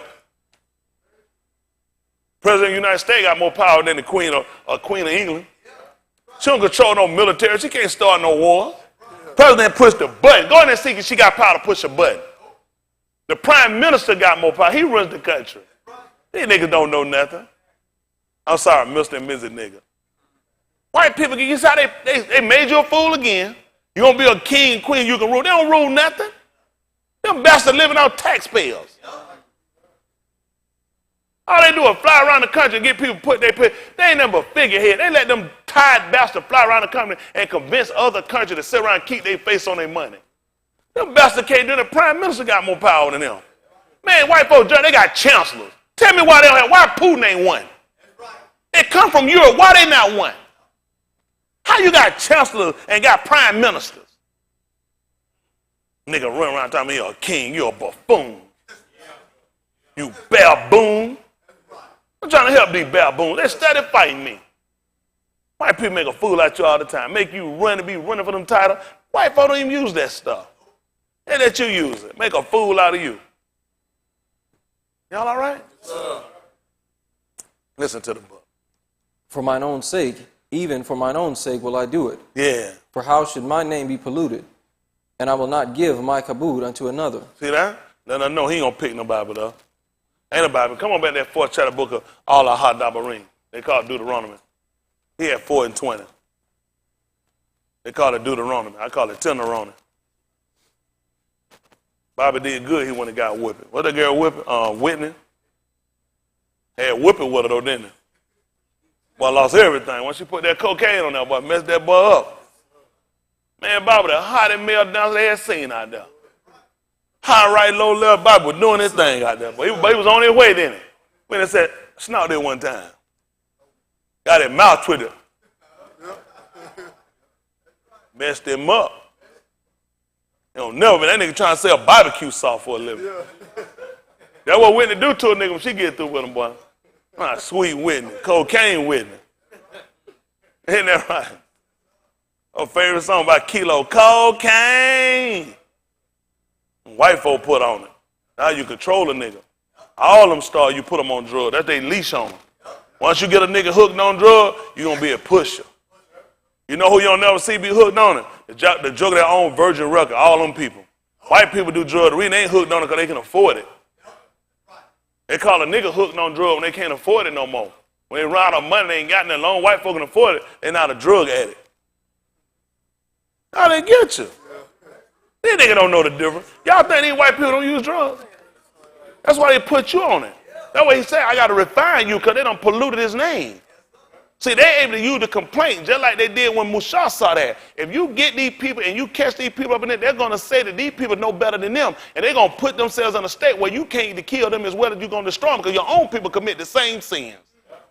That's why he said, I got to refine you and get you out of him. When he come back to destroy these people, he can't catch us among them. That's why he told them to come out from among them and be separate. We learned that from Barashit when he separated the light from the darkness.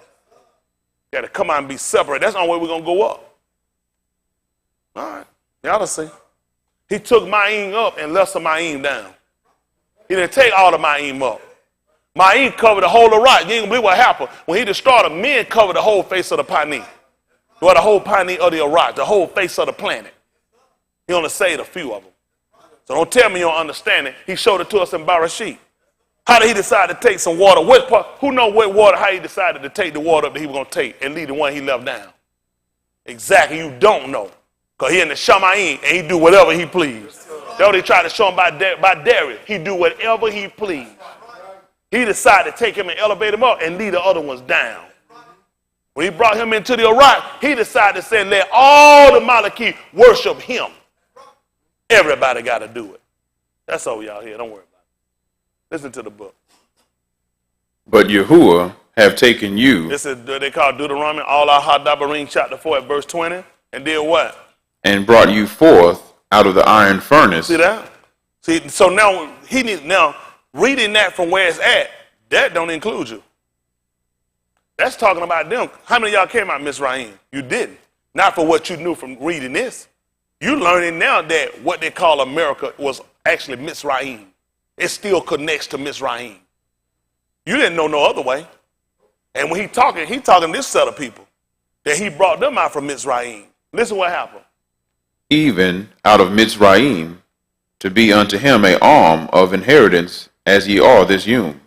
So it makes sense for us to be him. We said hitherto our Abba work, and what did he say? Our work. At that point, he not only had broken Shabbat, but said that Elohim was his, making himself equal with. So, Dave, let me ask you a question, Dave. If this is Mizraim, and I'm in Mizraim, that would make me equivalent to them.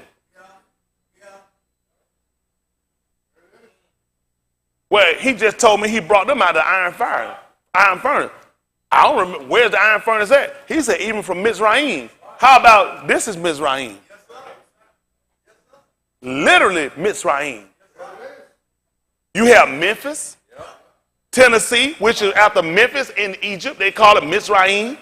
You have the Nile that they kind of call now the Mississippi. You have pyramids sitting in Arizona. Those Trump casinos, they have pyramids. You have a pyramid sitting in Memphis. They put Bass Pro Shop over the top to throw you off. You have a pyramid sitting right by the Nile. I'm in Mizraim. Already he did it because he's telling me this book talking to me. You know what? That'll give me hope. Now, if I'm in the furnace of affliction, it's only because he's going to bring me out. Now, some of our people are going to get cast in, they're not coming back out. Y'all all right? Yes, sir. And we got to finish this up. Give me the 3rd chapter, Daniel. I got to run through this thing, man, back and forth. This is what me and my boss do, though. I love my boss. Best man you want to work for. My boss so good that tomorrow you're going to be working in Alaska, so dress warm. Yeah, dress warm. Huh? What you going to give me for changing dollar bills? This country built on that.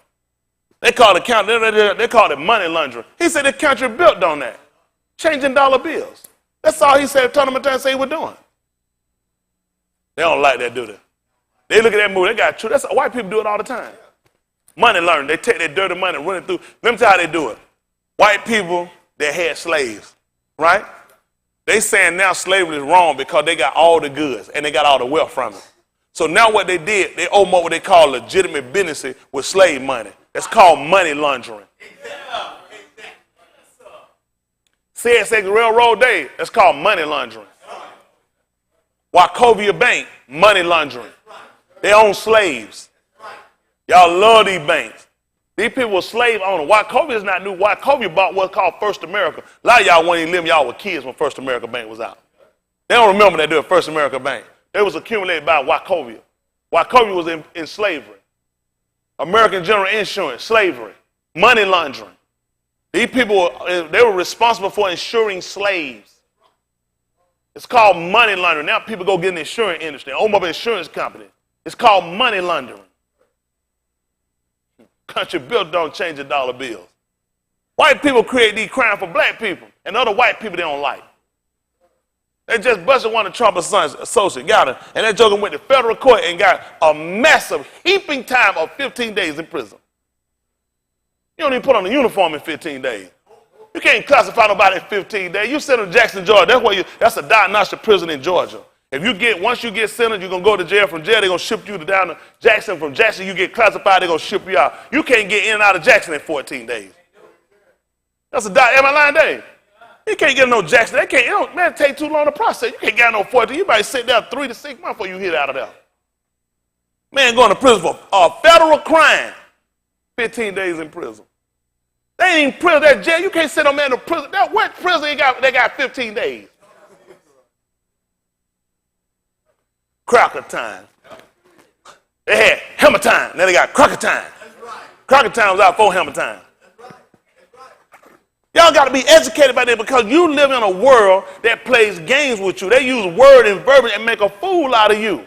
They did that whole shenanigan, whole show to make it look like we're fair, we're honest, we get everybody. They're criminals. White people can be pardoned. That means if you pardon, that means you got to get them back their status. Run through. Listen, Scooter Libby, former advisor to he's an attorney to Dick Cheney, who he used to leak out the name Valerie. I forgot her last name. Who was a CIA operative. Valerie who? Jarrett. That's her last name. Valerie Jarrett. I remember that being her last name. That's what he said. And Mike said that. Y'all remember that? But they leaked out her name, and her husband was a sitting senator. She had to wind up, had to lose her job. She was an undercover CIA agent because her husband called Dick Cheney out on this whole thing about going over into Iraq. Called him out. Doing that, he decided to leak his wife's name to the press so it get out. An undercover CIA agent who was out working, who had to come back in and who was now on the run because AB people kill her because now they know who she is. She just wasn't a regular white woman. She was a CIA undercover woman. That wound up breaking her marriage up, too. They tore that woman home up. Her and her husband divorced, separated behind that. He wrecked their life. So Scooter Libby wound up eating it with Dick Cheney actually set the whole thing up. So he wound up having to go to prison for it. Donald Trump come in and pardon him. Pardon mean to put him back, mean getting back at law license, set him back up. Plus he'll write a book that'll pay more money than whatever he lost. See, white people never get punished. So I went to prison, and I went to a caddy club here where we played golf. Low security, minimum security, it fenced this high because nobody break out. That means I can have sex and other stuff. White people have minimum. White people ain't sitting in no jail, no cell, no lockdown. It's 5 minutes eat from the time you get your food, sit down hot, gobble it down, and throw it in the trash. White people getting gourmet meals. Yep. Listen, country go home on the weekend. Like Martha Stewart, now she did a hard time. They made her lock up in her house, and she could only fly to go to work. Now that's hard time. Now you ain't nothing that's serious. You want to be locked in your house and can only go out and go to work? I'm surprised she didn't commit suicide. See, white people don't do time like black people. These people do these crimes. They just do that to put a show on to make niggas think it's hope out here for you, and then white people actually gonna get their justice. These people never get what's coming to them. The Mr. Who will come back. That's why they don't want to see us in position. Because they know what happened when they put us in there as somebody that fell and square dealing. They know they're in trouble. Supposed to be straight dealing. White people got square dealing, 4 corners. I don't know what they tell you. They always got something behind everything they use. Square dealing. It just be fair dealing. It's straight dealing. From me to you, it's square dealing. It's some other people involved. Y'all all right? Look at Monopoly. Where you go? Square. Where a nigga going? You come back to the same place, Ryan. Ryan get away, Ryan didn't land on my property. Ryan, if you keep going around that boat, odds is you're going to land him. So if you stay in America, Ryan, don't you know the odds is I'm going to wind up locking you up, you going to jail? Don't you know odds is if you keep staying around that boat, I'm going to wind up taking your property? Don't you know the odds that you keep going, you're going to land, you're going to run out of money paying me, and I'm going to wind up foreclosing, you got to give up everything you got. And then he's going to walk away from the game. That's why I don't play, because I already know it. I can't win nothing in a square. I can't win nothing in a square and in a circle with these white people. That's why I don't play. I did when I was a kid. When I became a man, I put away childish things. I know someone's going to think about it now and say, shit, if preacher said we're a child, I just ain't got time for no game. I'd rather go by a real problem. Stop moving in a square.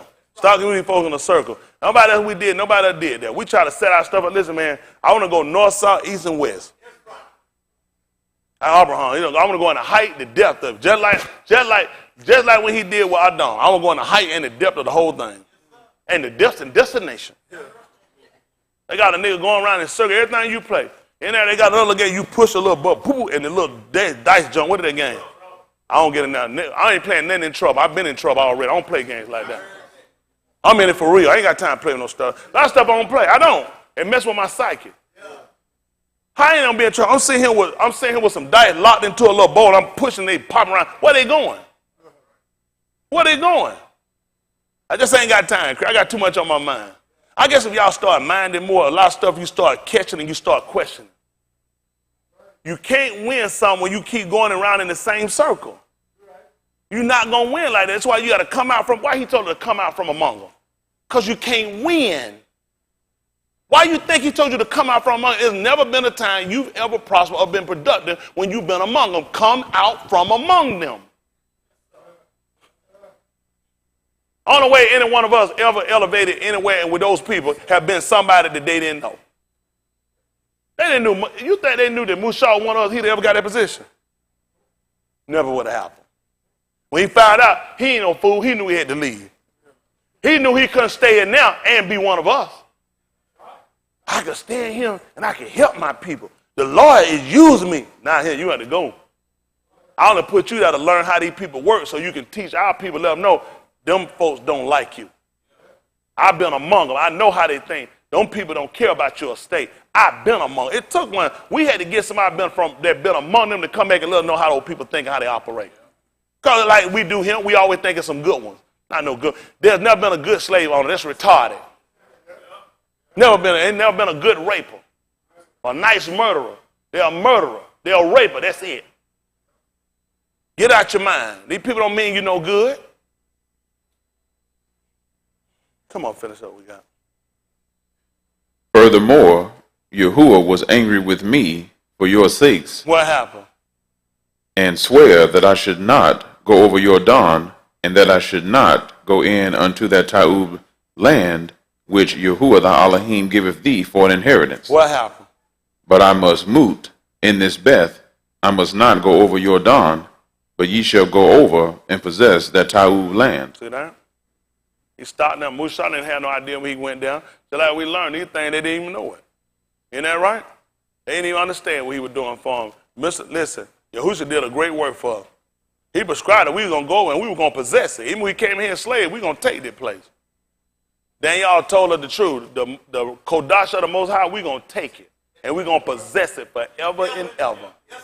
Only way we're going to do that because we're going to have the rule. Our increase, our government going to grow. Which means we're going to have to spend ourselves. We got to tell them in the place where our father was, it's too narrow for us. Make room, nigga. Sometimes that's how men be. We'll be coming for something. Man, coming for something. Me and him, Ryan, we just ride down the street. We ride. You going to drive, I'm going to drive. Oh, you going to drive. I'm trying to go. Make that right hand turn one time. I hate that time. Karen throw me out of the car. You know what I'm saying? We sit here and rope on it. He going to tell me, no, make room. It's too straight. This is how white people want us. But the place too narrow. Karen hung out there one. But you see what I'm saying?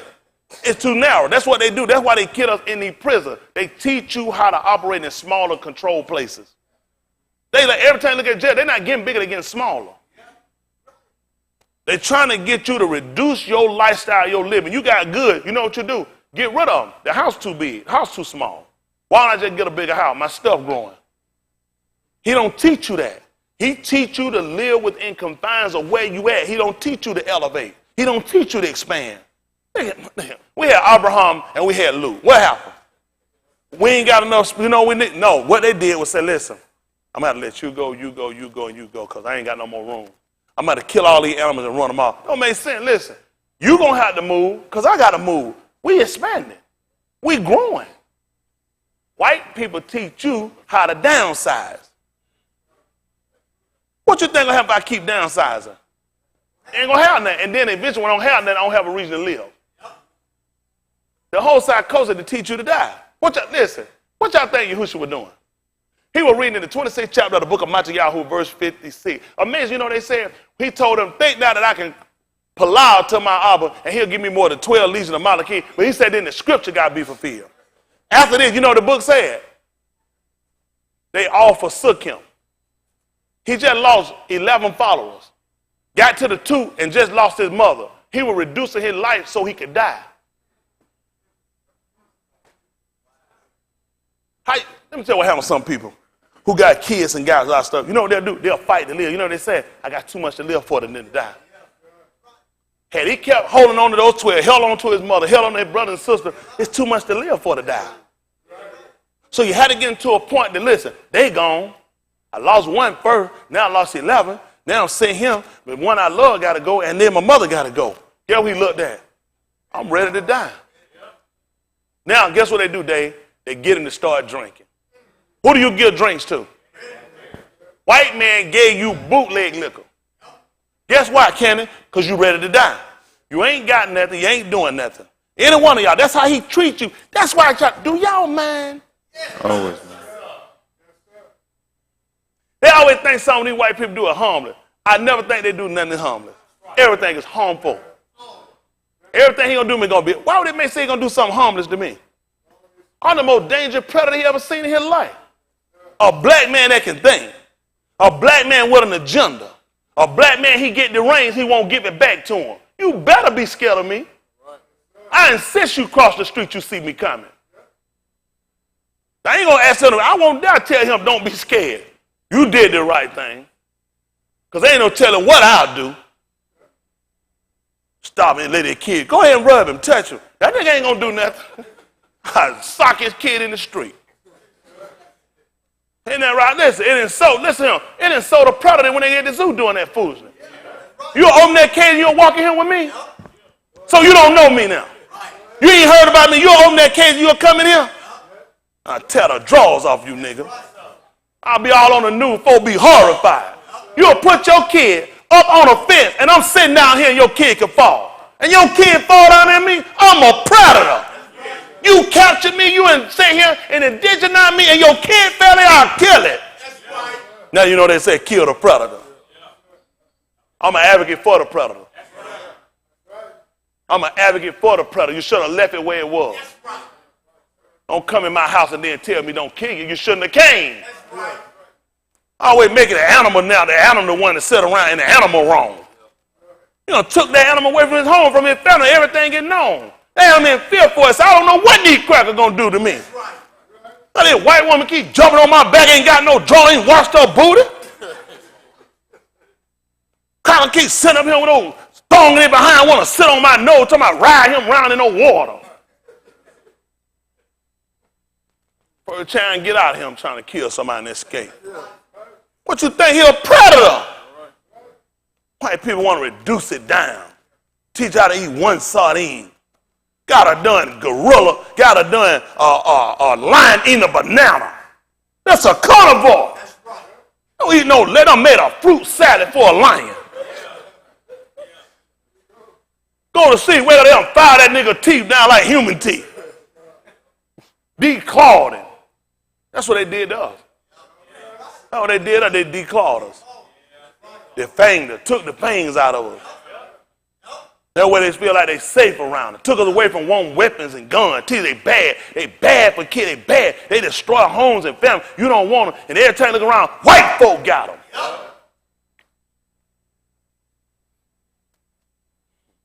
Be different than white people that don't know guns. White people got an arsenal. They tell me it's a danger for me to have a gun. I don't need a gun. White man got an arsenal. White man got a gun range in his basement, in his backyard. They tell me don't get one because something could happen. That's why I got one. I want to make sure something happens. I won't be the last one with one. Y'all all right? Y'all don't like this, huh? This is the kind of information for people that mind. If you don't mind, you don't want this kind of information. Finish the 4th chapter of the book of Allah, All our hot dabarim.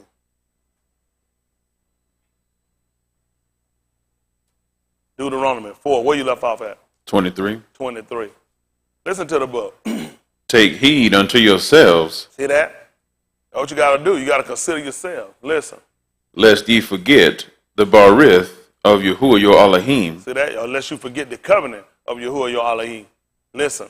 Which he made with you, and make you a graven image, or the likeness of anything which Yahuwah thy Elohim hath forbidden thee. Like the turtle does?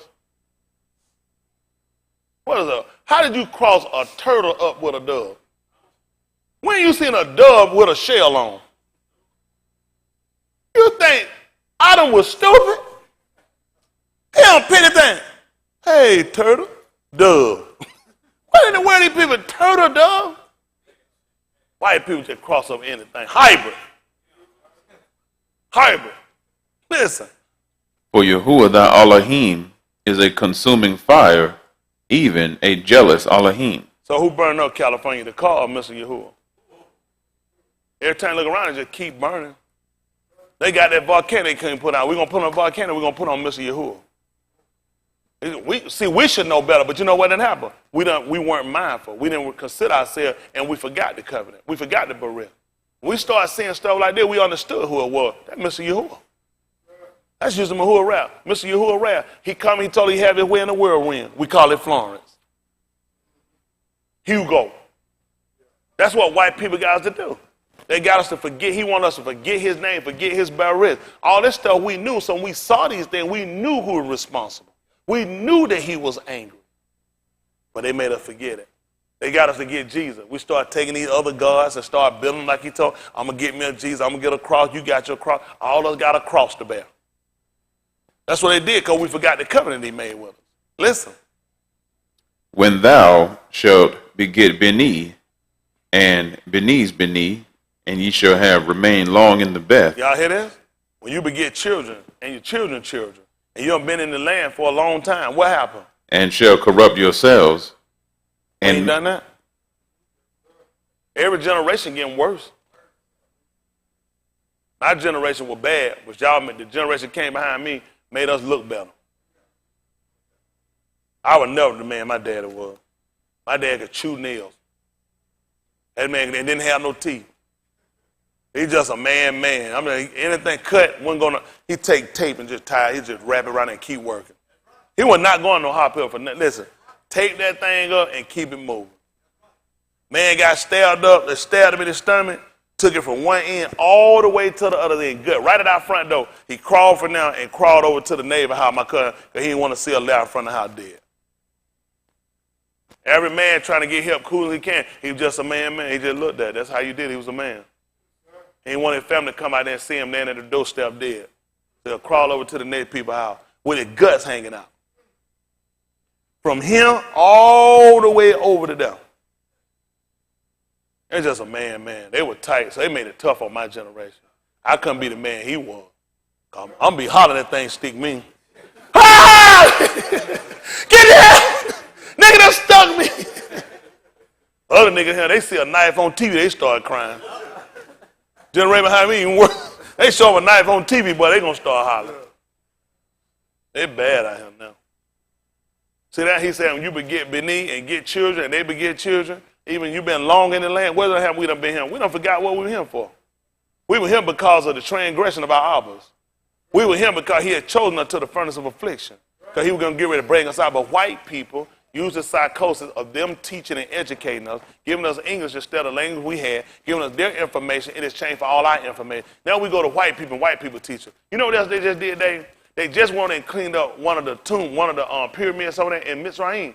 Now they bringing people over and run them through. They said they went through and dusted and cleaned out. You could come, a white person, if finna take you through them pyramids and show you and teach you. I don't know nothing about me, they ain't gonna let them teach me. I refuse. I'll shut the class down. You're not gonna do that. It's just some stuff I'm not gonna let you do. I'm not gonna let you do. I'm not finna. It's some stuff. Ain't no white man gonna let me sit down and teach him about white history. You're not finna teach me about what I've been through. You're not gonna do that. That's not. You know. See if they let me get them, and I teach a class on Confederacy and Confederacy flag and how it starts. White people not coming there. They let you shut your mouth. They're not coming. Nigga, the only one run a white man, let a white man teach him about him. White man go to the jungle and teach a lion what he's supposed to do and what he's supposed to think. When he supposed to walk on, when he supposed to give up, when he supposed to keep fighting. How you don't, that's instinct. That's a given for us. No white man finna teach me. Some stuff I don't let you teach me. I can't do it. It insults my intelligence. Because I mind. Y'all mind? Yes, you got to start minding certain things. Realize some stuff I just can't let you do. Listen. And make a graven image or the likeness of anything, and shall do rasha in the sight of Yahuwah thy Elohim. So you're going to do evil in the sight of Yahuwah. Well. To provoke him to anger. Yes. I call Shamayim and Arats to witness against you this Yom, that ye shall soon utterly perish from off the Beth, whereunto ye go over your dawn to possess it. What happened? Ye shall not prolong your Yamim upon it. See that? Listen. But shall utterly be destroyed. Yeah. And Yahuwah shall scatter you among the nations, and ye shall be left few in number among the heathen, whither Yahuwah shall lead you. Yes. And there you shall serve gods, the work of Anashim's hand. How did we get Jesus? He created him, or white man created him? Mr. Yahuwah didn't create him, they created him. White man made him, white man drew him. Michelangelo, and they told what's sad, Michelangelo, he already been exposed for drawing pictures of his own family. Everybody said it at what called Last Supper, and then 14, 15 people sitting in the picture.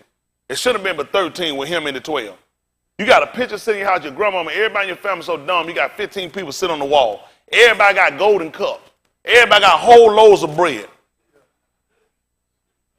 And they supposed to win and use a room that was borrowed. Them niggas land up in a castle. Everything contrary to what you read. They said having a meal fit for a king in a castle. And he told them to go that the man had a room that was prepared. A room.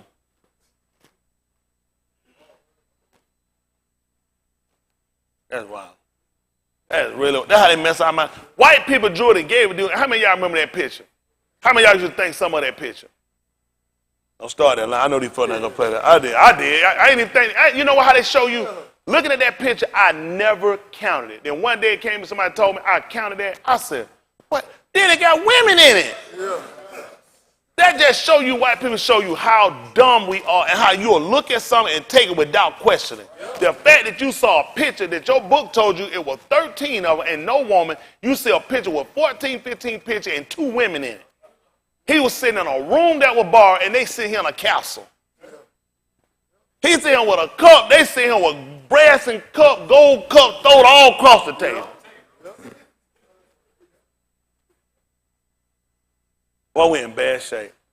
You know how long that picture have lasted with us and throughout our family? Folks were passing on it with grandmama picture, they kept it. Grandmama picture, they kept it. That was grandma picture, and her dad had it. White people gave these idol God all this to keep us and make us sin. All white people had to do was make, as long as you had it, this was sin. This was going to keep you from being purified. Listen. Wood and stone. Wood and stone. Come on. Which neither see, nor hear, nor eat, nor smell. Yeah. But if from thence thou shalt seek Yahuwah thy Elohim, thou shalt find him. Look what we did. We had Jesus. You know what happened? We saw the wood and stone were failing us. We started seeking for him. He knew what we were going to be at. We were going to be in a situation where we were going to be stuck here with wood and stone, and we were going to see just like the people that was at the tomb. He was set up on a rock, and they hung him on a tree, and they sought him. He said he's going to be found. How you think the centurion said, surely this was to be an Elohim? If from wood and stone, if we seek him, he said, you're going to find him. That's how I got this way. I came in through Jesus.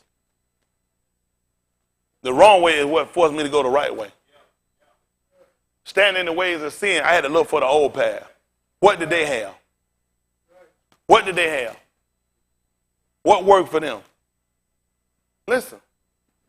If thou seek him with all thy lob and with all thy nephash, when thou art in tribulation, and all these things are come upon thee, even in the latter Yamim, if thou turn to Yahuwah thy Elohim, and shall be obedient unto his voice, for Yahuwah thy Elohim is a Rakam Elohim. Say, merciful Elohim. What happened? He will not forsake thee, neither destroy thee. Y'all see that?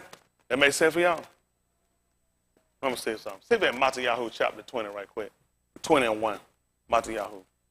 Let's see if I heard something. Maybe I'm going crazy.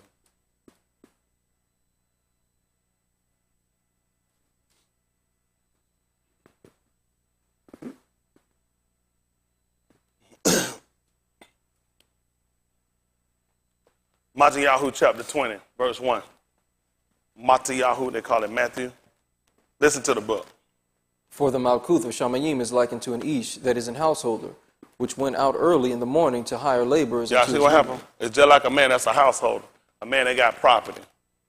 A man that got business. That went out, when did he do this? Went out early in the morning to hire laborers into his vineyard. What happened? And when he had agreed with the laborers for a penny a yum, yeah, he sent them into his vineyard. Yeah. And he went out about the third hour and saw others standing idle in the marketplace. Yeah. And said unto them, Go ye also into the vineyard. Yeah. And whatsoever is right, I will give you. What happened? And they went their way. Again, he went out about the 6th and 9th hour, and did likewise. And about the 11th hour he went out and found others standing idle. What and saith unto them, What? Why stand ye here all the yum idle? Yeah. They say unto him, Because no Ish hath hired us. Yeah. He saith unto them, Go ye also into the vineyard. Yeah. And whatsoever is right, that shall ye receive. What happened? So when even was come, the Adon of the vineyard saith unto his steward, Call the laborers and give them their hire, beginning from the last unto the first. Yeah. And when they came that were hired about the 11th hour, they received every Ish a penny. But when the first came, they supposed that they should have received more. And they likewise received every Ish a penny. And when they had received it, they murmured against the good man of the house, saying, These last have wrought but 1 hour, and thou hast made them equal unto us, which have borne the burden and heat of the yum. Yeah. But he answered one of them and said, Friend, I do thee no wrong. Didst not thou agree with me for a penny? Yeah. Take that thine is, and go thy way. Yeah. I will give unto this last, even as unto thee. Yeah. Is it not lawful for me to do what I will with mine own? Yeah. Is thine eye evil because I am Ta'u? Yeah. So the last shall be first, and the first last. That's good. Pick me back up at 4. What verse you left off at? 31. Verse 30. 4 and 30. All our hot dabarim, Deuteronomy 4 and 30. Listen to the book. When thou art in tribulation, Yeah. and all these things are come upon thee, even in the latter Yamim, Y'all hear that? Even when? in the latter Yamim, You say in the 11th hour? in the latter Yamim, In the 11th hour. What happened? if thou turn to Yahuwah thy Elohim, Yeah. and shall be obedient unto his voice. What happened? For Yahuwah thy Elohim is a Rakam Elohim. Y'all didn't get it? Yahushua tried to tell y'all in the 20th chapter book of Matthew. There were people he started off with that he hired. As he kept going along, as time kept going, he kept hiring people, putting them to work. And then some of them he going to pull up in the last hour. He had already told us by our law. So I don't read him much, it would have made sense. Him telling them that story actually would make no sense if you don't understand the law. The latter Ya'im will only be the 11th hour. That you get the same pay. Who gets more salvation? Nobody. So it don't matter when you come in. He told him. He said, so you saying I'm evil? Or you saying I'm wrong? That's what you agreed on. You agreed on salvation, you turn, right? You agreed on salvation if you obey and you repent, right?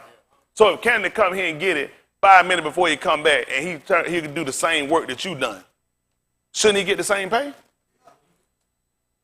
You ain't getting no more because you work. Even the book told you that when he sat you down and come down and feed you. Every man was supposed to take a homer to, what was it again? His eating. To his eating. So if I had a household of 16 people, how many homers could I get? If he had a household of 10, how many homers could he get? If she had a household of 3, how many homers could she get? So if he had a household of 1, how many homers can he get?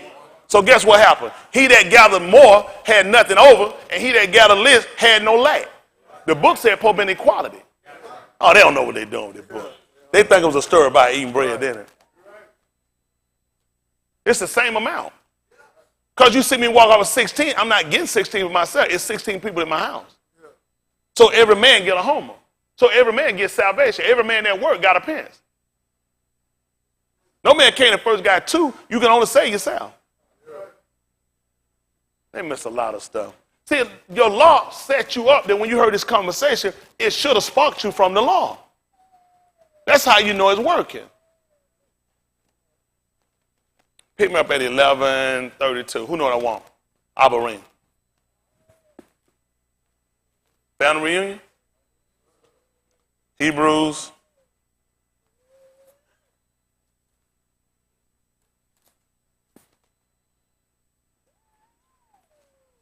Matter of fact, give me 30. Make it 11 and 1 first.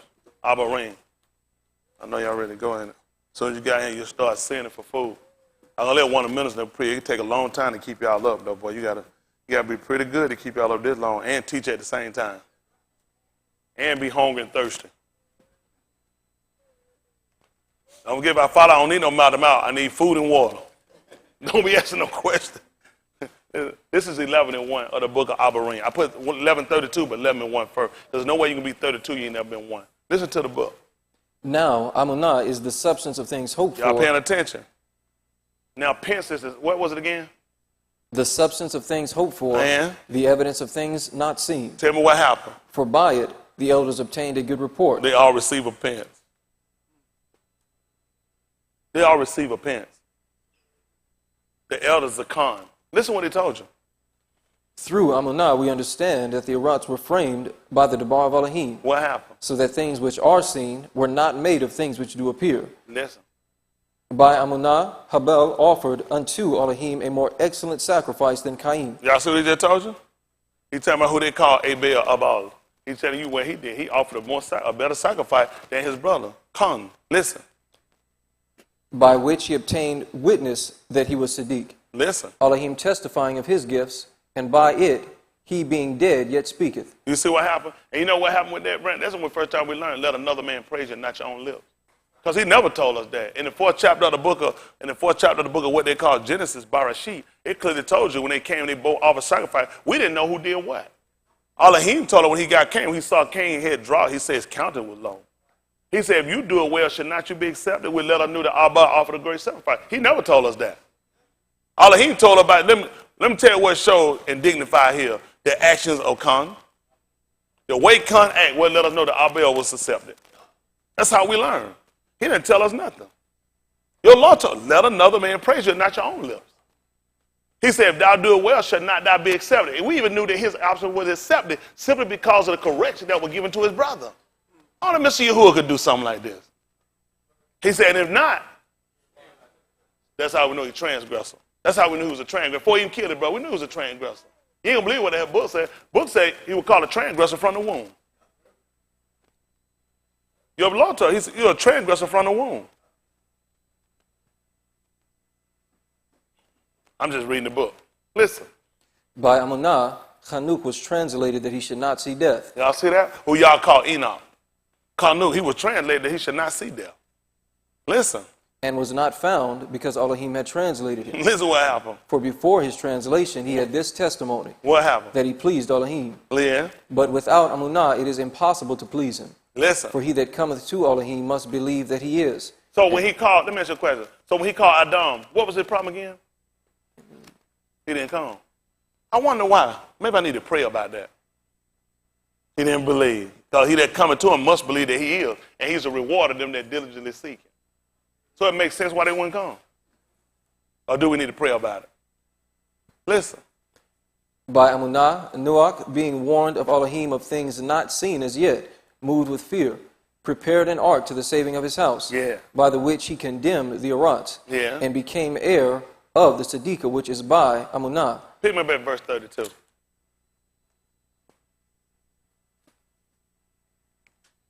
Listen to the book. And what shall I more say? See that? What shall I more say? What happened? For the time would fail me to tell of Gideon and of Barak and of Shamshun. Would it be safe to say that half ain't been told? Y'all do know this ain't even half of it. He had to cut it short because of short work he gonna do.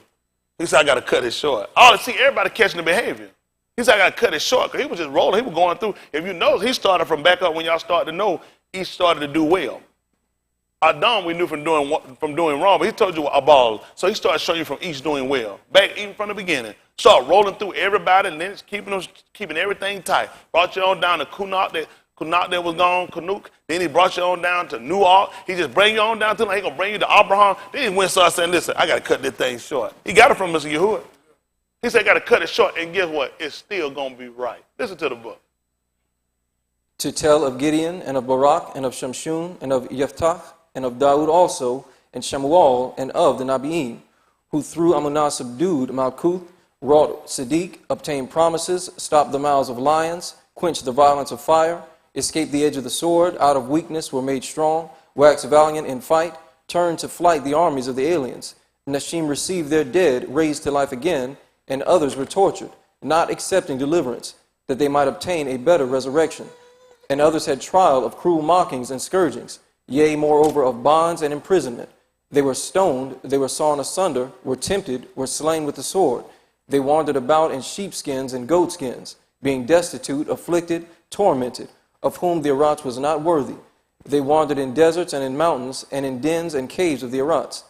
And these all, having obtained a Taub report through Amunah, what happened? Received not the promise. Did what now? Received not the promise. Y'all paying attention? Listen what happened. Elohim having provided some better thing for us. That what happened? That they without us should not be made perfect. That's beautiful. That's beautiful. Y'all got it? Mark 15, 17. Oh, and see you pick me up right quick. Matthiyahu chapter 27, verse 38. I want 15, 17 Mark. Then I want Matthiyahu chapter 27, 37.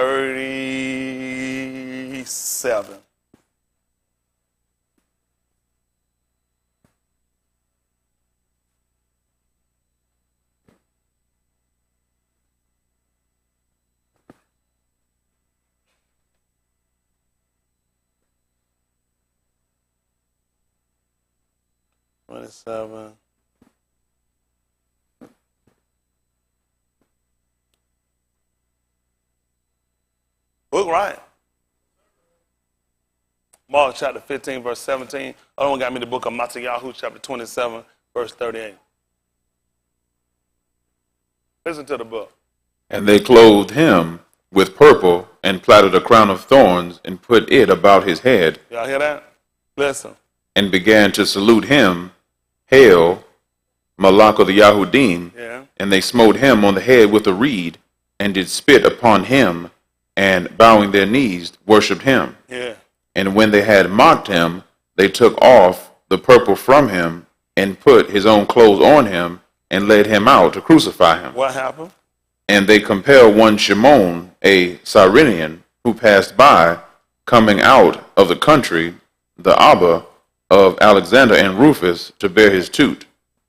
And they bring him unto the Malchum, Golgotha, which is, being interpreted, the Malchum of a skull. Mm-hmm. And they gave him to drink wine mingled with myrrh, but he received it not. And when they had crucified him, they parted his garments, casting lots upon them, what every each should take. Yeah. And it was the third hour, and they crucified him. That's good. At the 27th chapter, book of Matthiyahu. 27:38. Matthiyahu. Other one, give me book of Yehukanan, chapter 19, verse 26.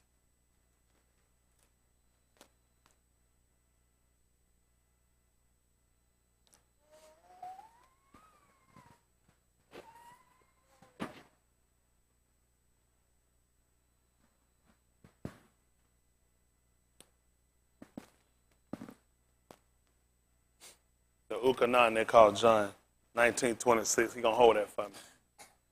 This is Matthiyahu chapter 27, verse 38. Listen to the book. Then were there two thieves crucified with him. Tell them where they was at. One on the right hand and another on the left. Mm-hmm. And they that passed by reviled him, wagging their heads, and saying, Thou that destroyest the temple and buildest it in 3 yamim, save thyself. Listen. If thou be the Ben of Elohim, come down from the cross. And what happened? Likewise also the chief Kohanim mocking him with scribes and elders said, He saved others, himself he cannot save. If he be the Malach of Yasharal, let him now come down from the cross, and we will believe him. Yeah. He trusted in Elohim, let him deliver him now, if he will have him. Yeah. For he said, I am the Ben of Elohim. What happened? The thieves also which were crucified with him cast the same in his teeth. What happened? Now from the 6th hour there was chashak over all the land until the 9th hour. And what happened? And about the 9th hour, Yahushua cried with a loud voice, saying, Ali, Ali, lama sabachthani. That is to say, my Elohim, why hast thou forsaken me? Yeah. Some of them that stood there when they heard that said, This each calleth for Eliyahu. Yeah. And straightway one of them ran and took a sponge and filled it with vinegar, and put it on a reed and gave him to drink. Listen. The rest said, Let be, let us see whether Eliyahu will come to save him. Yeah. Yahusha, when he had cried again with a loud voice, yielded up the Ruach. That's so beautiful. Yochanan chapter 19, verse 26.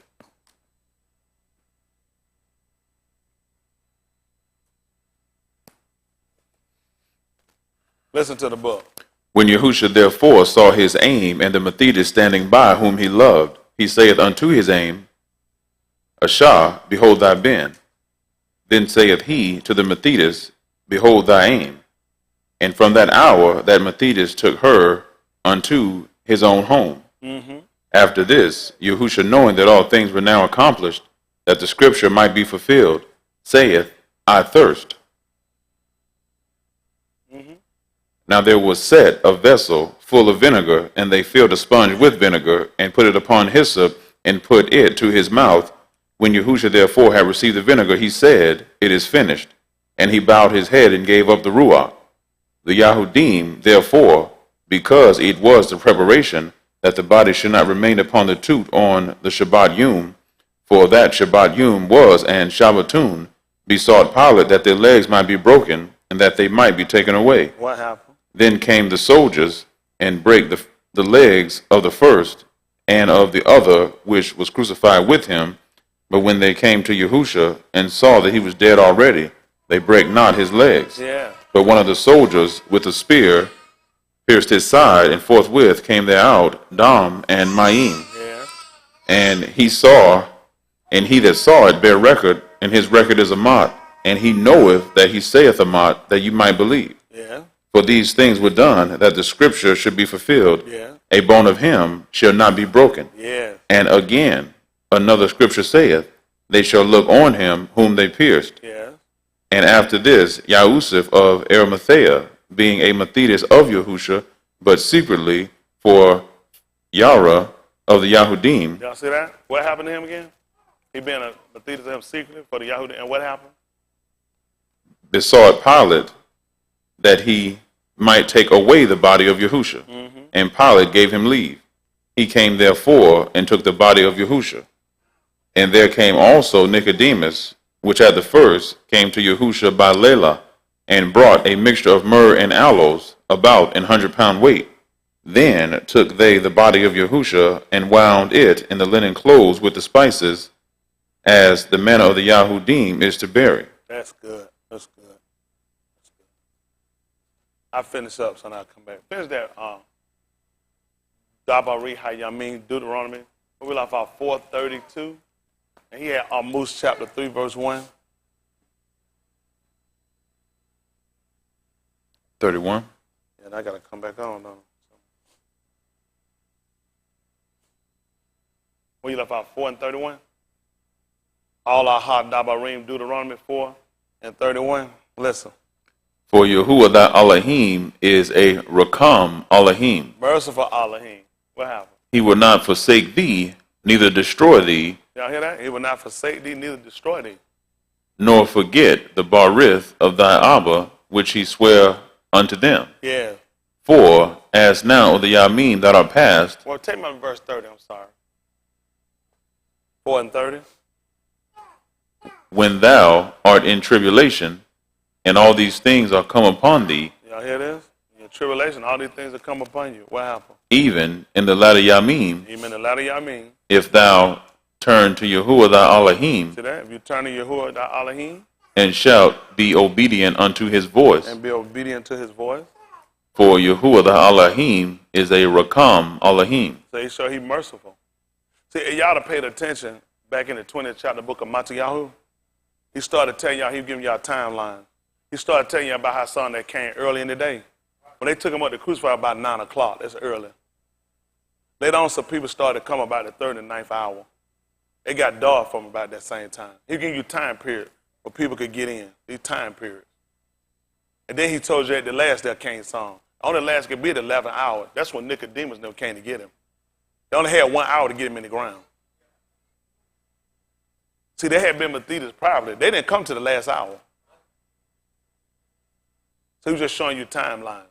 Then he told you the last was going to be first. That's why I took y'all to the book of Abarim chapter. I know y'all think I just be going, but me and Mr. Who will be working.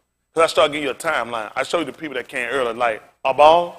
Then we start going to Newark. Then we start going down because our time feels short. So we start going through. But then he told you that they without us could be made perfect. Because when he called them in, the last got to get there first. He got to give us out first. That's how he started paying. He told y'all that email. Well, they told you he saved the best for last. I know y'all just be fun, so y'all be just going. He give you the same time. That's why you got to pay attention to his speech. You got to pay attention to your law. All them coming don't make no difference. We come in the last hour, we're going to get the same word. A hummer that every man eat. Y'all all right? He even tried to tell y'all in the 9th chapter of the book of Yehukanan, he said he had to work too. You can't believe when. What did he say happened? The night coming, because he's talking about the 11th hour. At the 12th hour, it get dark. Do you know what he told them? Everybody got to come in. Everybody got to come in. That's why I had to get him down, because the 12th hour was getting ready to come. It was an 11th hour. They had to get him down. They only had 1 hour to work to get him down and get him to the grave. You got to work while it's day. Don't worry about it. Can you imagine that? Them people sitting down and they watching time period, oh man, for them to start working. Somebody started working at the 3rd hour. Somebody jumped in at the 9th hour. And at the last, at the 11th hour, somebody jumped in. And he's still going to get himself in. Only Mr. Yahuwah could do something like that. Only Mr. Yahuwah could show us something like that.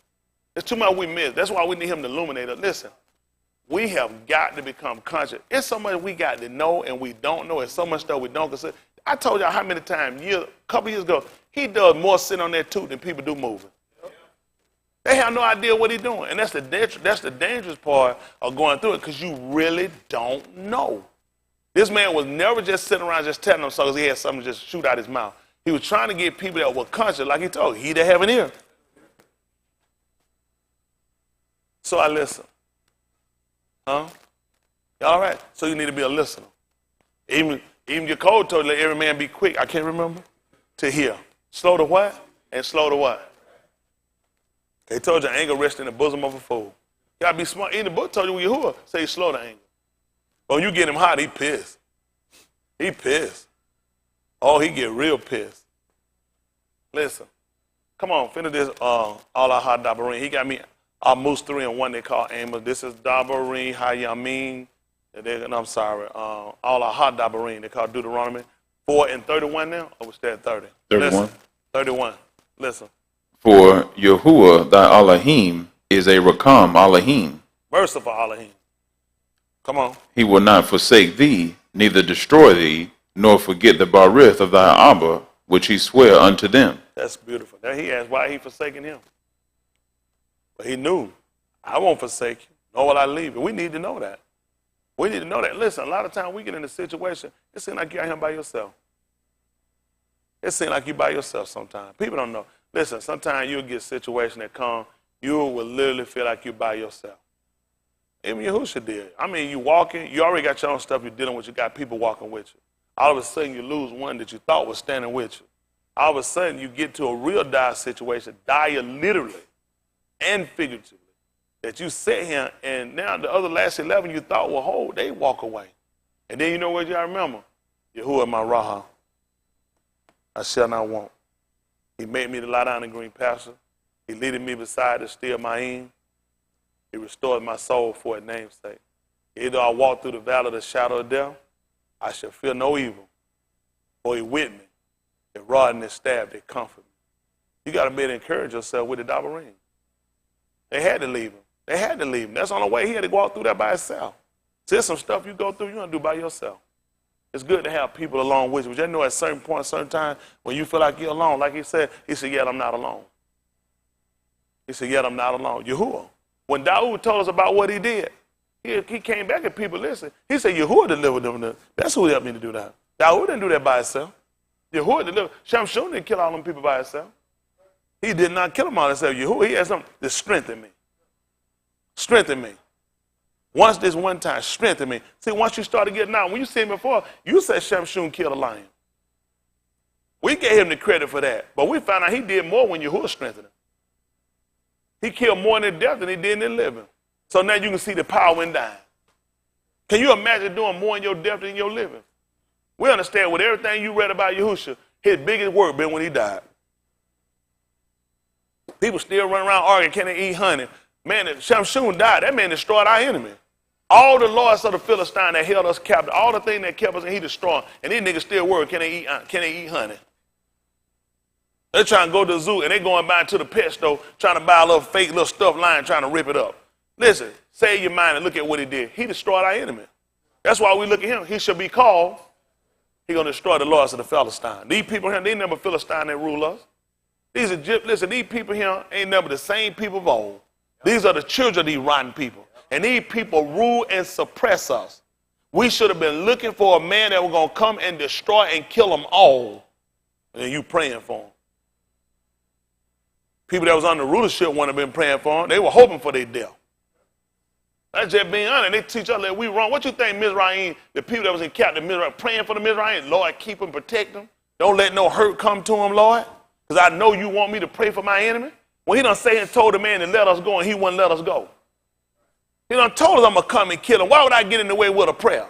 He told Jeremiah who pray not for these people for their good. So you got to know when to get in the way. I don't pray for them. I know when to pray. I'm real calculated when I pray. I don't pray for everybody. Tell everybody that I'm praying for you. I'll be lying. You don't pray for everybody. All he done set himself against some people. He don't want me to get in the way of them. He don't want a lot of them. Don't be just praying. Pray for everybody in North Carolina. No, I'm praying for those that Allah done already prescribed for. He intended to get somebody in North Carolina. He did. He intended. If it's 32 people dead, he intended to get 32 people. He used all that water just to come through and get 32. I'll be a fool to get in his way. All I do is let his will be done. I ask him for the elect's sake. That's all I'm asking for, the elect. Other than that, I don't get in the way of Mr. Yahuwah. I'm praying for the whole world. I ain't going to do it. Even Yahushua told you he wasn't even praying for the world. He said, I pray not for the world. He said, but I'm praying for these. These folks don't know how to pray. I got to teach you how to pray. He said, I'm not praying for no world.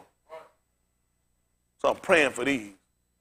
Then he came back when he prayed, he told her, I'm not going to pray now for these alone, but for them also which shall believe on me. Still didn't pray for the world. Everybody he prayed for in the world, with everybody that believe what I'm saying and what they say. If you don't believe what I'm saying, I'm praying you go to hell. That's what he prayed. And he prayed for them that believe on him through their word. What's his care for the people that didn't believe what they said? Then you can go to hell, sir. You can go to hell, ma'am. You don't like that. Pick me up right quick. 17:14. You was already wrote it, Brandon.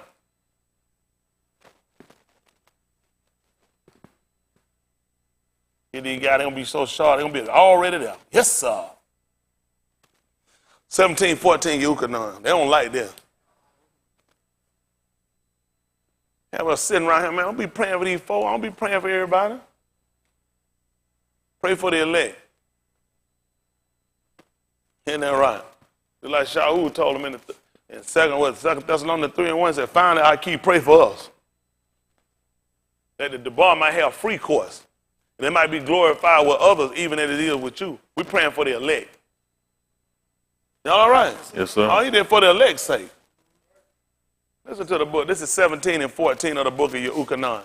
They call John. Listen to what he said. You want verse 9? Verse 9. Yes, sir. Yeah, that's what me and you said, verse 9. Listen. I pray for them. I pray not for the Arats. Uh-oh, that tight, that, Brandon. And they pastor told him, you're supposed to pray for the world. We are the world. We are the children. Well, y'all gonna go to hell. You don't want to be the world children. Stuff sound good, didn't it? It is a choice. They told her they were the world. And you know, he told her, love not the world. Right. Neither things. And why would they tell her? Why they say we are even God's children? We are the world. I remember rocking you like that thing right. They tried to tell her who they was. Huh? They told who they said they saving. They said we saving our own lives. That's the problem right there. Yahuwah, our saving. Listen. Right. But for them which thou hast given me. See that? He said, I'm praying for them you gave me. What else happened? For they are thine. And who else? And all mine are thine. And what happened? And thine are mine. Listen. And I am glorified in them. Listen. And now I am no more in the Arats. And where are they going to be? But these are in the Arats. So that let you know he was in the bar. He would tell you what was going to happen. He's telling you what's happening and what's going to happen. He tell you he getting ready to leave. That's what in the bar do. They can see. Steady flowing. He let them know, I'm giving them the lead. They're going to still be here. So what you doing? And I come to thee. Yeah. Kudash Abba. Yeah. Keep through thine own name those whom thou hast given me. See that? Now why he ain't praying for the world? Keep the whole world. Don't let nobody go to hell. The white folk, the Asian folk, the black folk, Hispanic folk, don't make no sense. He praying concerning him leaving. He tell you already who he praying for. Praying for those you gave me, those that going to believe on me. That's who he dying for. These stupid people, that man ain't dying for these sinners. Not that those they ain't got no mind to return. Those that don't have no mind to repent. Listen. That they may be one as we are. See? Listen. While I was with them in the Arats, I kept them in thy name. Listen. Those that thou gavest me, I have kept. Listen. And none of them is lost, but the bin of perdition, that the scripture might be fulfilled. Showing you that some people going to be among us ain't going to get in. Some people among us going to be taught this, they're not going to get in and going to turn away from it. They are perdition. Born to come to ruin. I don't ever want that. I don't ever want to be with Mr. Yahuwah and turn my back and find out I'm one of perdition. I don't want that. Can you imagine that man being born to come down, get all that ruling authority, get all that information, just so he could turn and go away, and then find out you always been set up for this. That's why it's bad to play with it, because you're not getting There's not a thought, there's not an accusation, there's not an idea, there's not an event you're gonna come up that he's not gonna give you or let's set you up with that's gonna wind up hurting you if you're gonna try to work it against him. That's why you got to sit back and say, why am I sitting here trying to do this? He got to be giving me this mind to set me up that I'm going to wind up being perdition, I'm going to wind up burning in hell later. That'll cause them to want to repent. Yeah. But you ain't even got that mind. He won't give you that mind. Y'all know what Pharaoh would have did? He would have let him go. He would have let him go. How you know? Because he's something hard in his heart. You don't harden the heart of somebody that's already hard. You harden the heart of somebody that's soft. He hardened the heart because he would have let him go. He intended. I don't want you to let him go. That man sit around and say, He sat there and tried to. Said, listen, you. Take your wife, take your little one, take your cattle and go. No, I changed my mind. No, I don't want y'all to go nowhere. This man tried to show you he wanted to let go. But you say he can't. He told him he's not going to let you go. He's not going to let you go. He done set him out. He said, listen, I intend to get the fame and get the glory from this. I'm going to kill them all. Listen, can you imagine a man dying, wind up being salvation for us and damnation to others? Those that didn't repent, they guilty of it. Somebody guilty of that man's death. Everybody don't repent. You guilty of that man's death. Right. So what you were doing? I was working. I went to work. Folks were standing around there looking. Why you sitting around here standing idly by? Here at the 9th hour, you need to get to work. Somebody look at me, I need to get to work. Look at that man, I need to get my life right. They didn't know some people were working down there. And at the last, around the 11th hour, even Nicodemus and them jumped in. Said, man, it's time to get to work. I definitely don't want to die and go to hell. I sure would hate for this thing to end, I don't get in. I need to go to work. Isn't that right? Right there, it's time to get to work. It's late. Y'all playing around. The man was trying to tell people. He would count down. He was trying to tell the 11th chapter book of Yucatan are not there 12 hours in a day? And they was too stupid. They never would have caught it. Trying to tell you, you better get in on one of these times here. He had time slots. This is when it's opening. You better jump in. You better get in, like they said, get in where you fit in. Listen to the book. And now come I to thee. And these things I speak in the Arats, that they might have my joy fulfilled in themselves. Yeah. I have given them thy debar, and the Arats hath hated them. Listen. Because they are not of the Arats. Even? As I am not of the Arats. Listen. I allow not that thou shouldest take them out of the Arats. But that thou shouldest keep them from the evil. Tell them why. They are not of the Arats. And we are the word. That's what they were saying. We are the children. Could you imagine them singing that song? He just told them they're not of the world. Even as I'm not of the world. What do? They are not of the Arats, even as I am not of the Arats. Yeah. Set them apart through thy amat. See that? Thy debar is amat. Listen. As thou hast sent me into the Arats. What do? Even so have I also sent them into the Arats. You see that? That's the same thing he did when he put the sun. See, when he set the sun, what they call the sun, the Shamash, he also set the Yari, they call the moon. He said he made the cuckoo beams also. He set them in here to get a light upon the Arats. He said, so if he was the sun, what else did he set? He set the Yara and he made the cuckoo beams also. What did he send the sun to do? To illuminate. He told you I made the cuckoo beams also. These your Naraim, these your Malaki. He said, listen, I sent them also. So they were supposed to do the same similar work he did. They're supposed to illuminate. Listen to the book. And for their sakes I consecrate myself, that they also might be consecrated through their month. Listen. Neither plow I for these alone. Tell you he praying. He said, neither am I praying for these 11 alone, but for them also which shall believe on me through their debar. What was his prayer for the world? Save the world. Save the seals. Man, prayer for everybody going to believe on him. His prayer for everybody that's working for him. You ain't working for him, I ain't got no prayer for you. You ain't got no mind to serve, believe him. I ain't got no prayer for you other than you can go to hell. That go to me too. If I ain't going to work for him, I ain't going to be. You can go to hell. Y'all don't like that, do you? Why these people done told you about all this, what he for everybody and all this for everybody, and him praying for everybody? Where all this at now? I stuff we just been believing. White people do that. They make you pray for them. White people ain't stupid. They put us in the way. They know you are a mediator. Why you think the slave taught the nigger preacher to come in and teach the slave to pray for the master? Pray to God to keep him God whole because he knew you was a slave. He saw you as a mediator. Why, if I am a person that victimized, that rape and hate a person, would try to convince that person to pray to a God for my safety and my well-being? Because I know he can get a prayer through. I know he'll be heard. I know he will be an intercessor, and he will wind up getting the damage. That's how smart the white man is over you. I would never go capture some Asians and ask them to pray for me. First of all, I don't believe in their God. I know they would have absolutely no prayer that would get through that would benefit me at all. I would never go and capture some Hispanics and ask them to pray to Mary for me. It wouldn't make sense. If I'm going to do damage and hurt and detriment to them, that's going to be generational. Why would I teach them or ask them to pray for me? I don't believe in their God. The white man knows who you are. Every Sunday he counting on you. He count on you to get a prayer through. You pray. You pray for me, just like Pharaoh did. You pray for me.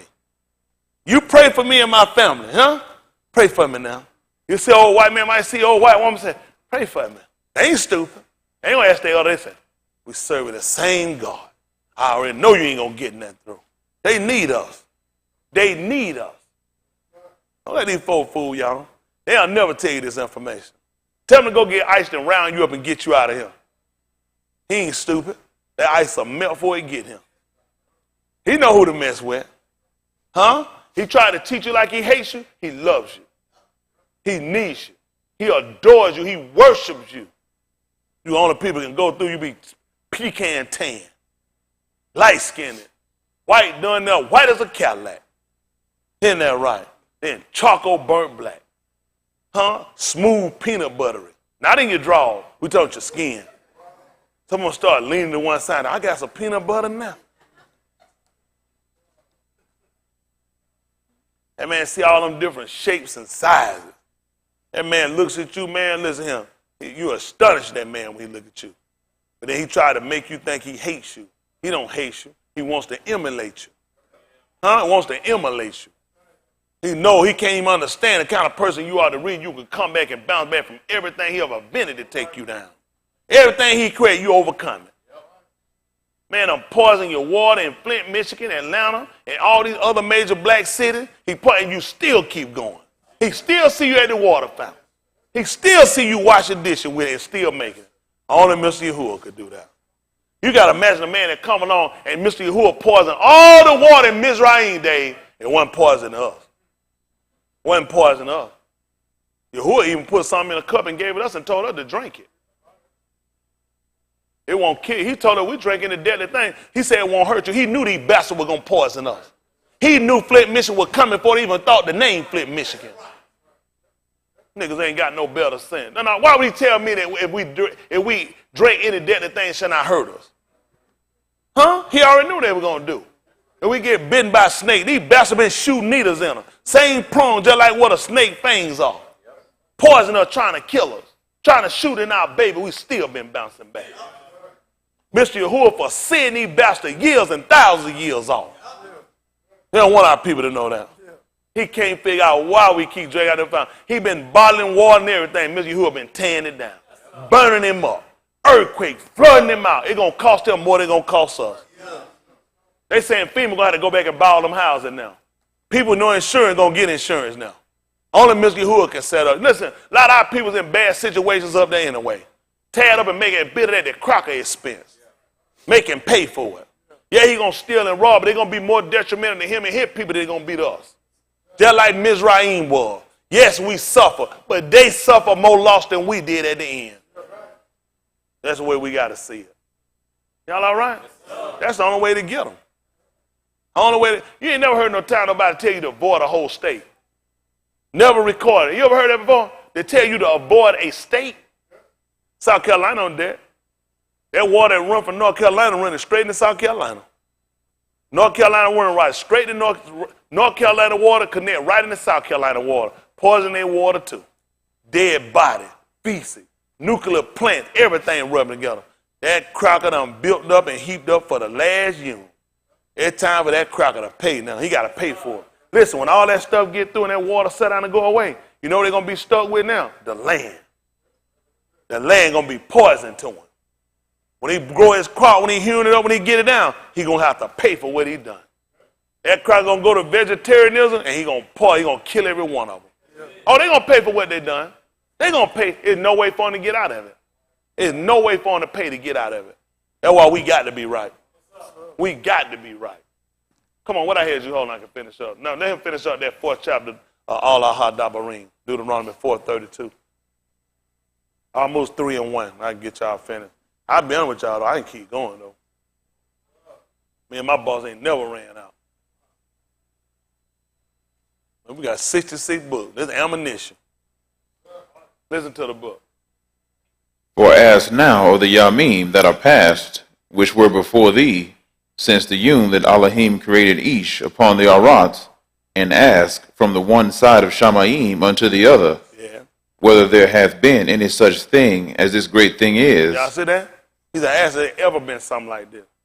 Has there ever been anything like this ever in the world? Huh? We're the heavyweight champion of the earth. Of the earth. Listen. Or hath been heard like it. Anything y'all done heard like this. Listen. Did ever people hear the voice of Elohim speaking out of the midst of the fire? Never. Never. Never have they ever seen it. They have created and lied on their religions. They done went to volcanoes to worship everywhere and claim that he spoke to them because they are liars. It's never happened before that a people have ever heard it but us. Never. Even when he spoke to Yahusha, they said it thunder. And as others said, a Malachi spoke with him. Never happened. We the only people that ever happened. The people weren't intended for him to hear, they said it thundered. Others said, no, a Malachi spoke with him. Isn't that right? Listen. As thou hast heard and lived. And we still live. Listen.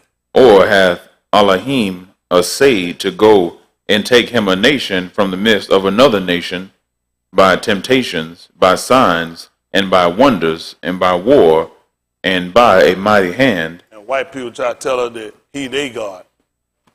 He they Elohim. Ain't never been a people ever been delivered. Ain't never been a people ever been brought out. It ain't never been a people that sign and wonder. They still testify what happened in Mizraim. Tell these folks to go get a testimony and these other people been brought out somewhere and by the hands of an Elohim.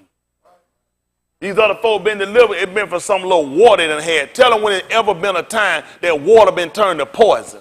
It's ever been a time that kids been wiped out and plagued with diseases and locusts and the land was taken down and a people walked out clean.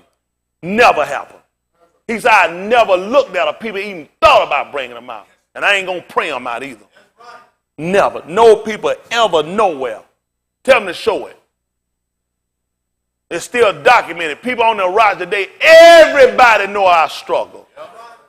Tell these folks to tell her how they, anybody in captivity, any race, tell me how you came out. Tell me what signs and what wonders. Tell me about what temptation. What trial, what test did he bring you through? Tell me when your people ever, y'all walked out. Tell me whenever it was illumination over you in the daytime and the night. Never. Never. Almost 3 and 1. Oh, they're going to sit here and talk me out of my plan of salvation. I'm going to sit here and account all these people with us. You can't account no Spaniard war with what I've been through. Some wetback fighting some clumsy crackers. Isn't that right? That's like the Cleveland Brown playing the Cleveland Brown. Ain't nobody going to win. Isn't that right? How you lose that? Both of them talking, man, we lost. We almost got it. Y'all were playing each other. It was tight. Listen to the book. Beginning at verse 1. Verse 1. Almost 3 and 1. They call it Amos. Listen. Hear this debar that Yahuwah hath spoken against you. Y'all hear that? What happened? O Beni of Yasharal. Yeah. Against the whole family which I brought up from the land of Mitzrayim. See, that went right back. You hear this? Against the whole family now. He said the whole Mishpachah that I brought out from Mizraim. How did they come out? That's right. Brought us out of iron furnace. Through signs and temptation through one. That's what he's talking to. So if you didn't come out, you weren't connected to them, I ain't even talking to you. I'm not even talking to you anyway. He's talking about us. Listen what he told us. Saying, you only have I known of all the families of the Arats. You know what? He had to clear it up, Brandon. Because he know we've been taught law. You got to make sure you say something we understand now. He that came back saying he was the Elohim of all the Arats, they delivered the whole Arats out of all their trials and temptation. You know, we know Chris. That's not him. He's not talking to us. He's talked about us and say he brought us out of Mizraim. He got to tell her we the only one he known. That's what you got to say stuff to make her listen. He just started talking about how he done delivered the whole of rights and saved everybody through trials and temptation. That's not him. That's not who I serve. One I serve, you don't speak of one of authority. You talk like a scribe. Y'all hear me? That's how important it is for. What does he ask for? Therefore, I will punish you for all your iniquities. So what is he telling me? Y'all, this is against us. Y'all know that? Y'all do know this against us. If he going to punish us, you know what he going to do? He going to take me through the fire. He got to take me through the fire. If he take me through the fire, I already know I'm coming out. I'm the only people that he got that if he punish me, it's still going to work to my good. I'm the only people he going to punish. See, this wouldn't make me run from it. This will make me draw to him. Listen, even what's against me is for me. You say you're going to punish me? You get me right quick. Give me Yahoo 30 and verse 12 right quick. You know what you got. This book right. Y'all folks take this in. You just sit back and go to sleep. When you wake up, I'll still be working.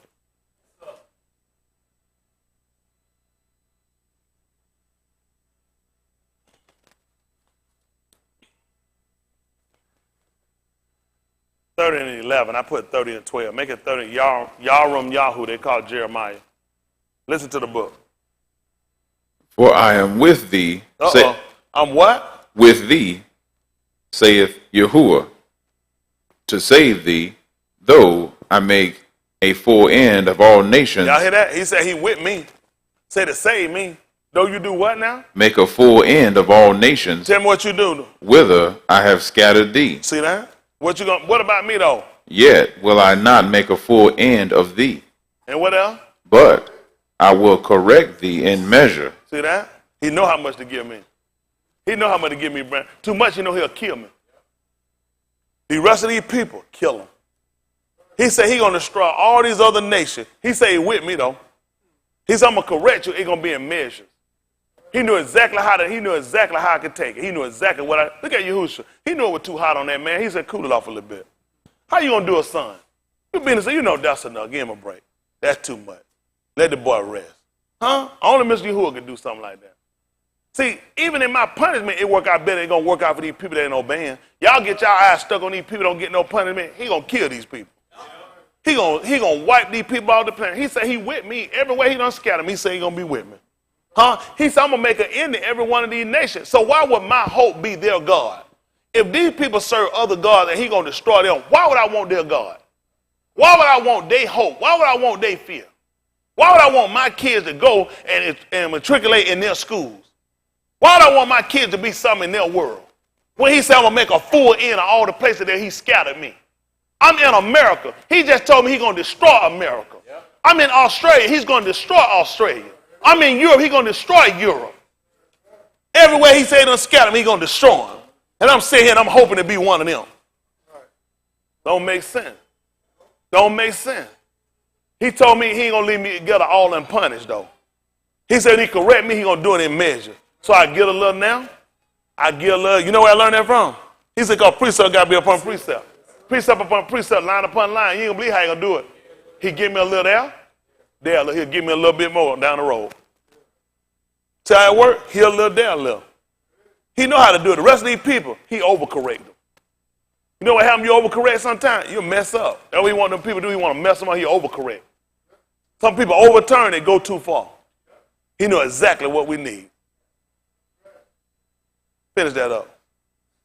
30 and 12, or you at 13? 11. Listen. And will not leave thee altogether unpunished. Yeah. For thus saith Yahuwah, thy bruise is incurable. And what else happened? Thy wound is grievous. Listen. There is none to plead thy cause. Y'all see that? There's none to plead thy cause. What happened? That thou mayest be bound up. What happened? Thou hast no healing medicines. Oh my goodness. Physician, heal yourself. Can y'all believe that? He told us that they were going to come to pass. They were going to tell him, physician, heal thyself. Where did he get that from? He got it from the law. He already told he wasn't going to be able to heal himself. Just like you can't fix your condition. Mr. Yahuwah going to do it for you. Y'all know there ain't nobody that you ain't crying out for you.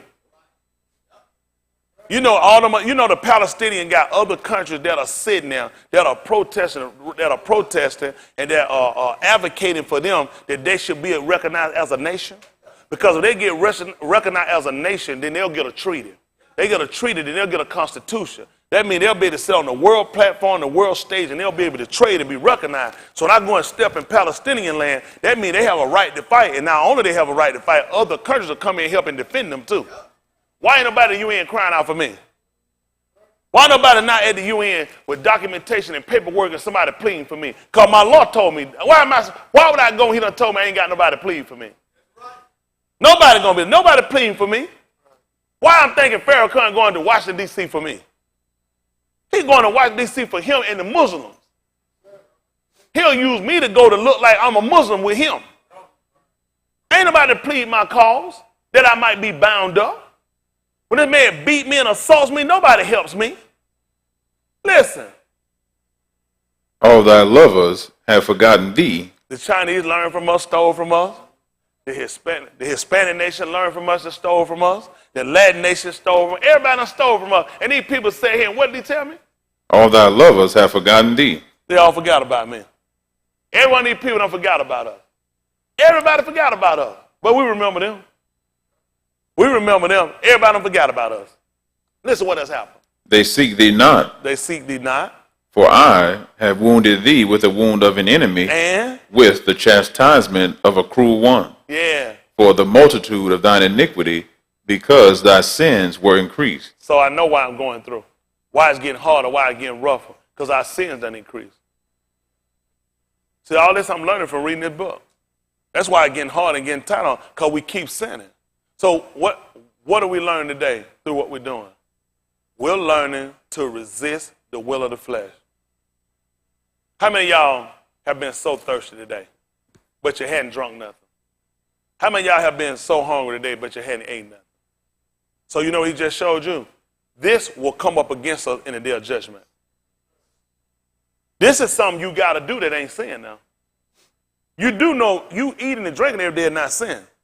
You do that's a part of the faction of how you live. By eating and drinking. He came along and proclaimed and said, if you do it today, that's sin. If you eat and drink today, that's sin. Y'all got me? How many of y'all hadn't ate or drank so far?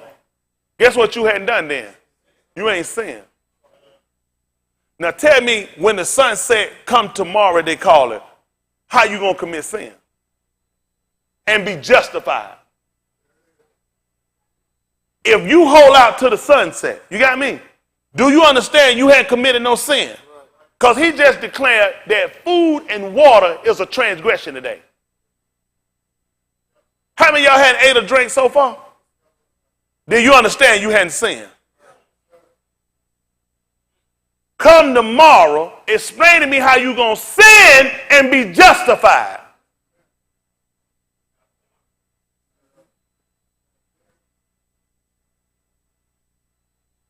After this young, every day going to be Kaphar for sin.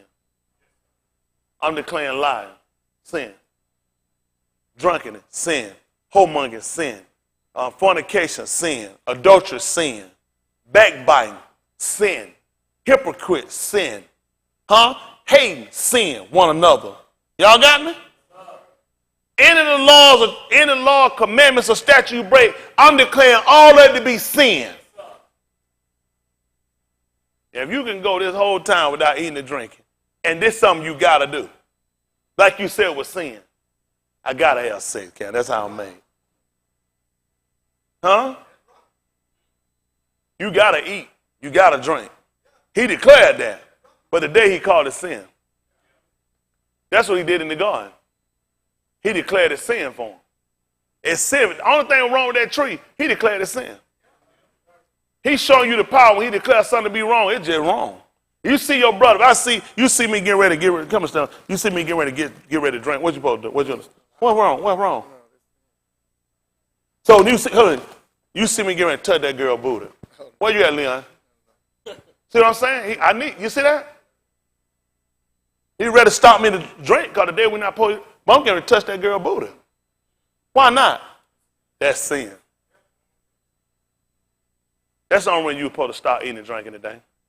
He was going to try to show you the power you actually do have. Because the book tells us, shall we continue in sin, that grace may abound. So he just showed you the power you actually got. See, y'all been saying the whole time, you miss a lot of stuff. He's showing you the power you got. He didn't tell you shit, all he ain't let us continue no sin. He don't want you to commit sin. I told you it was wrong. All he did being crafty. You ain't gonna believe who did it to you first. The Nakash. The serpent did it to you. He was being crafty. Being crafty, he got you. You sat here, he said, every man supposed to afflict this soul. So if I've been used to having sex and I got to start having sex, that means I'm going to afflict my soul like I do drinking and eating. That's something I do every day. The harder thing would be for me to start eating. How many of y'all eat and drink every day? So this should be the hardest thing you should do. Nobody fornicates every day. Nobody shouldn't be lying just every day. Nobody shouldn't be stealing just every day. So this should be a whole lot easier now when it starts to work, when it comes down to you resisting sin. You're resisting something you need. You don't need to lie. You don't need to steal. You don't need to drink. You don't need to hold on. You don't need to commit adultery, but you need to eat and drink, right? Yeah. But you're resisting that. Yeah. And you still living. So how am I going to die if I don't fornicate? How am I going to die if I don't drink? How am I going to die if I don't tell lies and hate somebody? That's the only reason he got to do it. Only reason why. This was never about you eating and drinking. It was about you believing the validity of what he told you. You know what was wrong with that tree in the garden? Nothing. It's the fact I told you. Later on, I let you eat of it.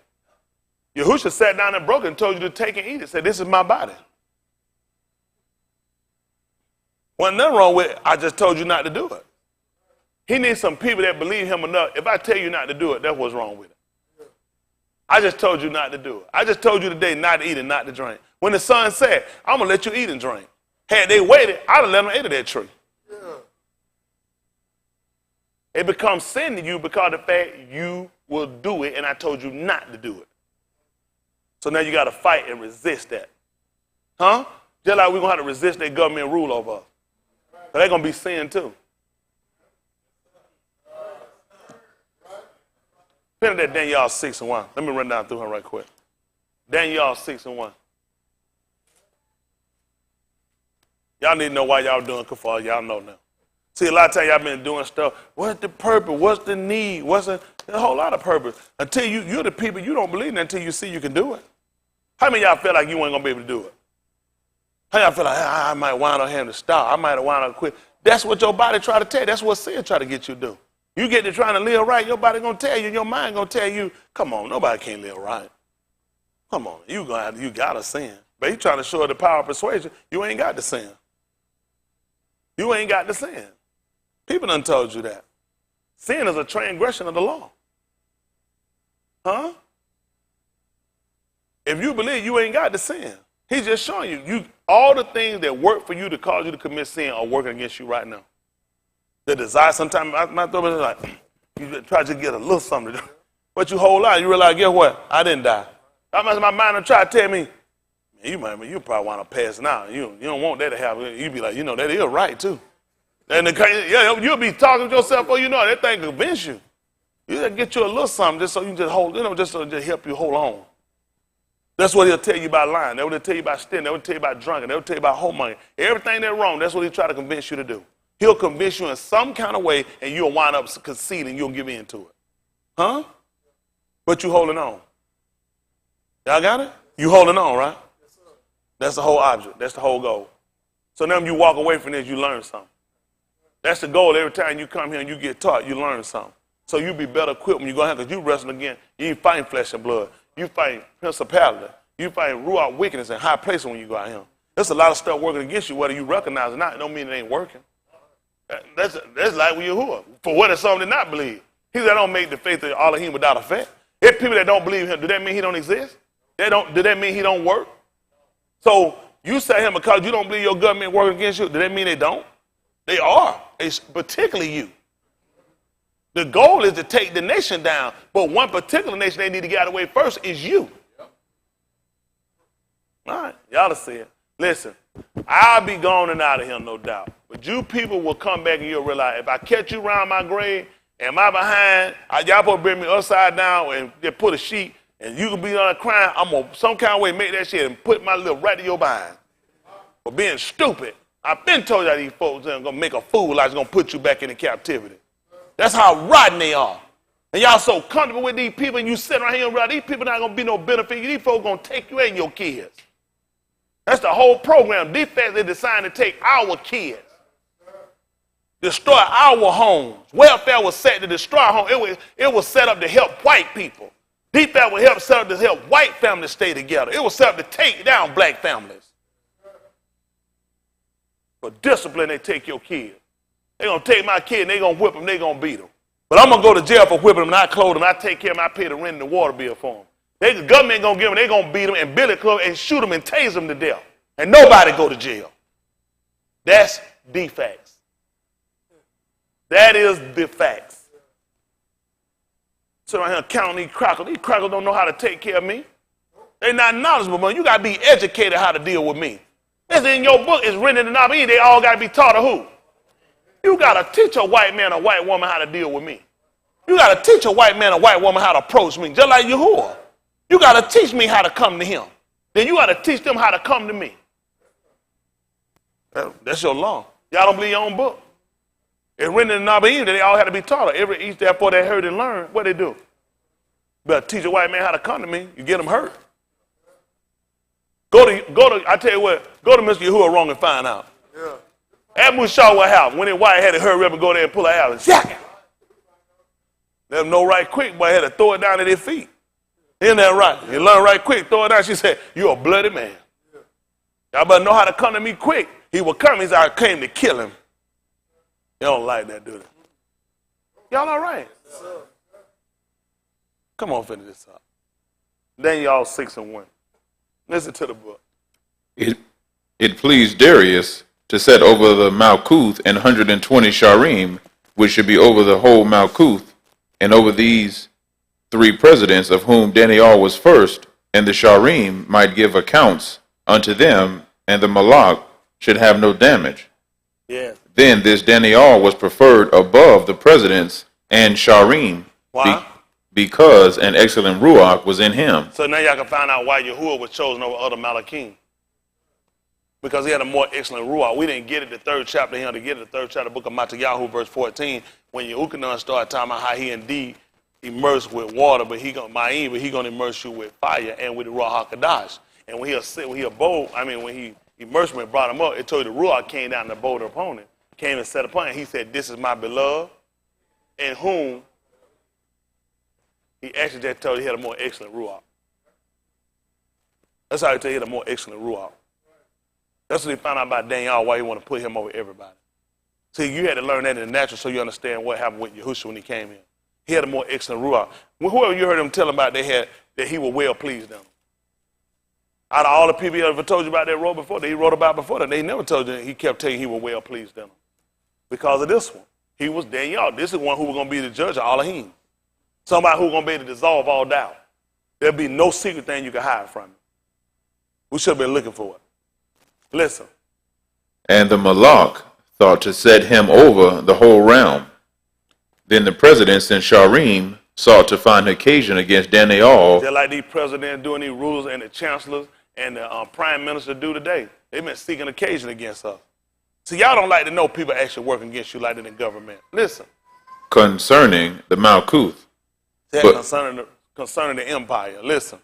But they could find none occasion nor fault, for as much as he was faithful, neither was there any error or fault found in him. That's why I tell you black people they shouldn't be smoking reefer or drinking.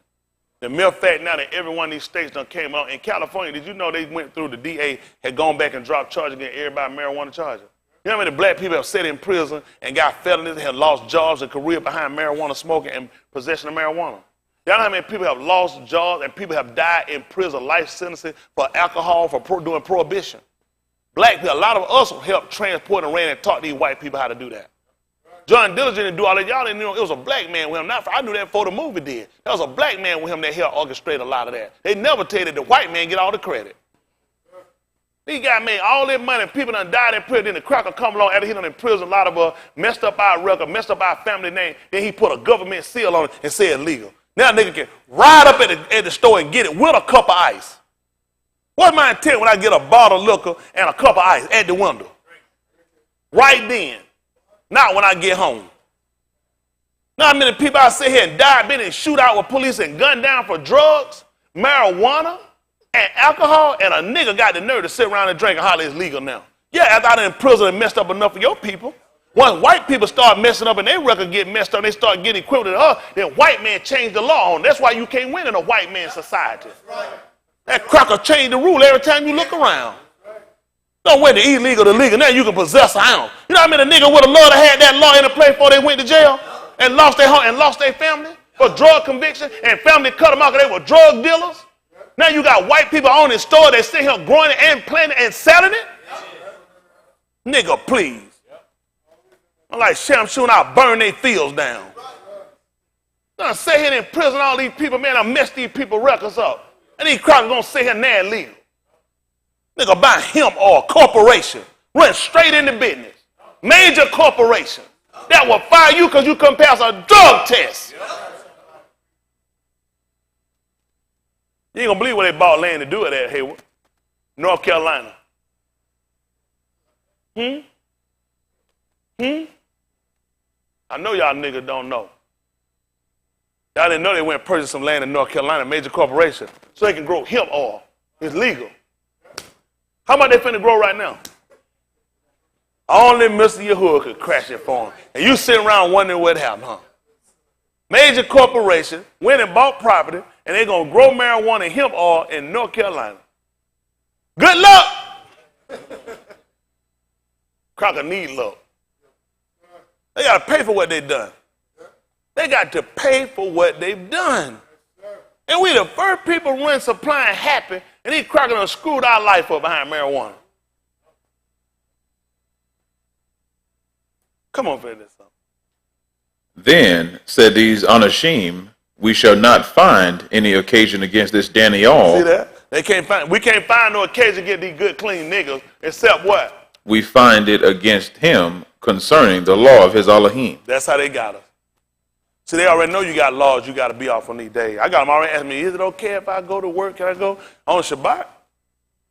These white people going to get you. They're going to trap you. They already know how to get you. New policy just came in effect. Nobody can be off. Period. So I'm going to get you now. Where it's going to come up against you, it's going to make it against you and your Elohim. That's how they're going to get you. They don't learn your law. I already know what you do. So I'm going to use your practices against you. They're going to take you down. This already set me to tell me from learning this, that whatsoever things are written aforetime, written for my learning, we through patience coming to scripture, might have what? Hope. So they let me know right there, don't let a cracker get nothing on me. Don't even be up on the cracker. I already know they're going to do it. He did this to Daniel, and I'm sitting here, and I'm demonstrating something different to everybody on the job. How long is it going to be before he's going to do something against me? Oh, I'm going to be different. That was back in the Bible days. Nigga, you in the Bible days now. The book ain't never been closed. What you think gonna happen? He's going to get you. You're a world-producing worker. Other workers looking at you and they don't want you over them. They sick of them folks talking about how you work, how honest you are, and how you get stuff done. Don't you know people already sick of the case against you and against your religion? That's the easiest way to get you out of there. Get an uproar and everybody start complaining. I mean, I gotta come in on Saturday. Why live? I ain't trying to get him in trouble, but why all us gotta work on Saturday? That thing no human resources go meet, everybody get together, come back and say, new policy in play, everybody gotta work on Saturday. Either everybody off or everybody on, and we need everybody here Saturday. Leon said, I ain't even gonna look at Leon. Who I'm talking to, y'all? I'm not trying to single out nobody in this room, but come Saturday, everybody got to work or everybody fired. If you don't come in Saturday, you fired. Y'all have a good day. Who's I talking to? Instead of me going to man and saying, Leon, I'm going to just put it out here in corporate policy now. Because them niggas done got together. They sick of hearing about how Leon work, how good Leon perform, how you can count on Leon and Leon get stuff done, and they making us look bad. Why y'all don't do what Leon doing? And it ain't hard to get together and say, we're going to get this set up and we're going to bring the fact he got to be off every Saturday.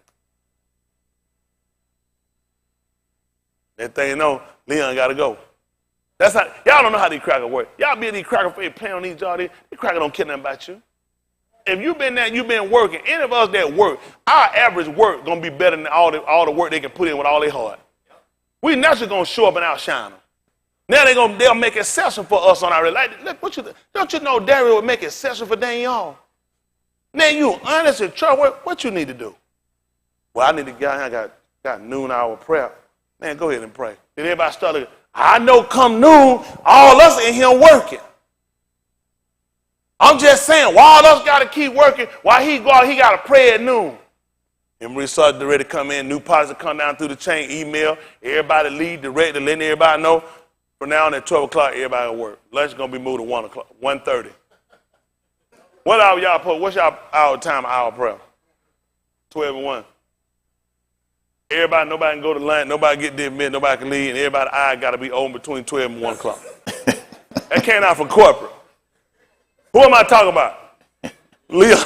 I ain't calling no name. I'm just telling everybody what we got to do. That's the new rule that came out from corporate. I'm just getting everybody. Anybody caught they here between 12 and 1, or they caught their eye closed, then we got to let you go. Whoever it is. Who am I talking to? Leon. That's all it is. That's how you do it. Just shoot through some paperwork, let it go. He going to catch him up. Listen. Then these presidents and Sharim assembled together to the Malak and said thus unto him, Malak Darius, live forever. See that? That's how they come in and kissing behind. Anytime they go in and kiss behind, you finna get fired. How your family doing? How your mama and them? They kissing behind because they're trying to get you out of there. Listen. All the presidents of the Malkuth, the governors, and the Sharim, the counselors, and the captains have consulted together to establish a royal statute and to make a firm decree that whosoever shall ask a petition of any Elohim or Ish for 30 Yamim, save of thee, O Malak, he shall be cast into the den of Shakal. Yep. Well, you Ari. Listen. Now, O Malak, establish the decree and sign the writing, that it be not changed according to the law of the Medes and Persians, which altereth not. They wanted in their amendments. They wanted the laws of the Persian and the Medes.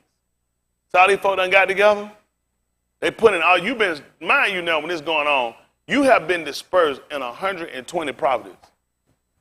These are countries. So now you got to ask yourself, when you go back to really look at what we're talking about here, we're not talking about in one place. This is 120 different provinces.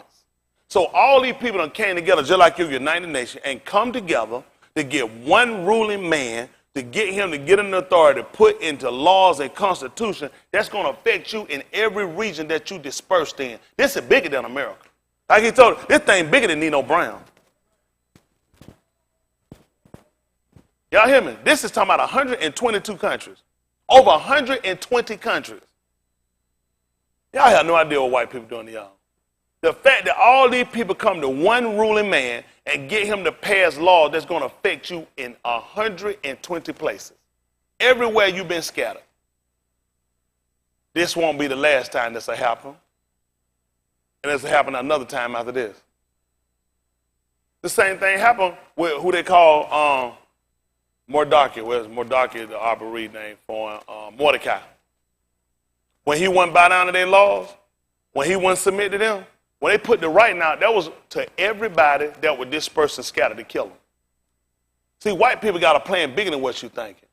That's why they're going and invading what you call Africa. White people setting up, listen, in what they call Africa, China had put a base there. Turkey put a base there. All these people are putting bases here because these people plot is to kill every one of us. They got black people over here, they call black people that sit over here, that's expelling white people. This is something you did before in your book, that we came and we expelled people back out of countries. In the 10th chapter of the book of the Shaphatim, we had a man that came on and he expelled people back out of our land after it was taken. So they starting to see these niggas are waking up. They don't have no idea what's going on. You're the only people that don't know what's going on. White people ain't stupid. You don't do stuff that white people let pass by. You let a lot of stuff slip. You're a good boy. Go in there for me. Boy listen, this is downgrading you, whatever. We just keep going. Well, he old. He don't mean what he say. You stop him in his track. He need to be taught right then. It's like the book said, he need to be written. It's written in Nabin. Y'all need to be taught to Elohim. I need to teach him right then. I ain't no boy. Y'all hear me? I got to teach him. That's the way he going. That's your law. You are Elohim. He said if he called them Elohim to whom to do the bar Elohim can't, then the scripture cannot be what? So if the white man don't know what I got to do, I'm going to teach him. I got to teach him. I got to teach him. Y'all hear me? Got to be like Della. You accuse me of stealing? Come on outside. Now I got to cut you. Huh? You got to bring him out there? No. Don't get in the way, sugar. Come on. You need to come outside. That's right. Take him outside. You need to cut him. Y'all all right? I don't know about y'all. I don't know about y'all, man. Some of y'all remind me of some soft serve ice cream. These people killing us. What we said, we not the killers. They the killers. We the victim of the killers. Why are we sitting around so passive? Why are we sitting around like it's not a problem? Our lives don't mean nothing? Come on, finish this up. Wherefore Malak Darius signed the writing and the decree. Now when Daniel knew that the writing was signed, he went into his beth, and his windows being open in his chamber toward Jerusalem, he kneeled upon his knees 3 times a yom, and Palal, and gave Hadu before his Elohim, as he did aforetime. See that? He always been asking him. And now they talking about petitioning, calling upon. That's something they didn't want him to do. You know what the Lord told us in the 10th chapter of the book of Romans and 13? What does it say? Upon who? Name Yahuwah or the Adonishel. So if he did this every day, he went into his window and he started plowing toward the east of you. What was he doing? He was trying to be saved. White people are going to teach you against being saved. Because they know if his prayer be answered, he's coming out. That's why white people don't need you to learn how to pray. I put this on white people because white people are the ruling power over. They have convinced and made a fool out of all the other nations. They think they're a party with them, and they don't realize that white people got stuff on them. White people got stuff on white people. And now he done got all these people set up, and now he don't need us to pray because we break a loose. He in trouble. We've been in stronghold. Let me tell you something. His Navy SEALs, his Green Beret, and every other thing he got ain't a flying flip without us. We the best thing he ever seen. Best thing he ever seen. Nigga been on the ground about all that life. You know what? The Tuskegee Airmen, we the only one that ain't never lost a bomber. You know why? We've been in the air before. Ask I don't. How you think them boys knew how to get up inside there and knew how to navigate around through and get away from them other birds? We've been up there before. We've been there before. You take us and put an uneducated nigga, no high school diploma, and no college degree, and we get on a plane, we go here, and we ain't never lost a bomber. Not one. We've been flying before. You know where we got that from? We got it from Mr. Yahuwah and from Yahusha. Those he giving us, we ain't lost nothing. They gave us that bomber. They said, it's your bomber. All I know how to do is what I've been doing. Can't nobody take it from me. That's all they did, what was naturally be expected from Elohim. They gave him and said, this your bomber, you responsible for it. You know what he said? Ain't nobody can take it from him. We flew over Germany, run, listen, boom, boom, boom, and bring it back every time. They said, y'all made it back, because can't nobody take it from us. My orbit greater than all, and nobody can take nothing from him. They don't like stuff like that. You don't like to see yourself like that, do you? You want to see a whiny, crying, weak nigga, huh?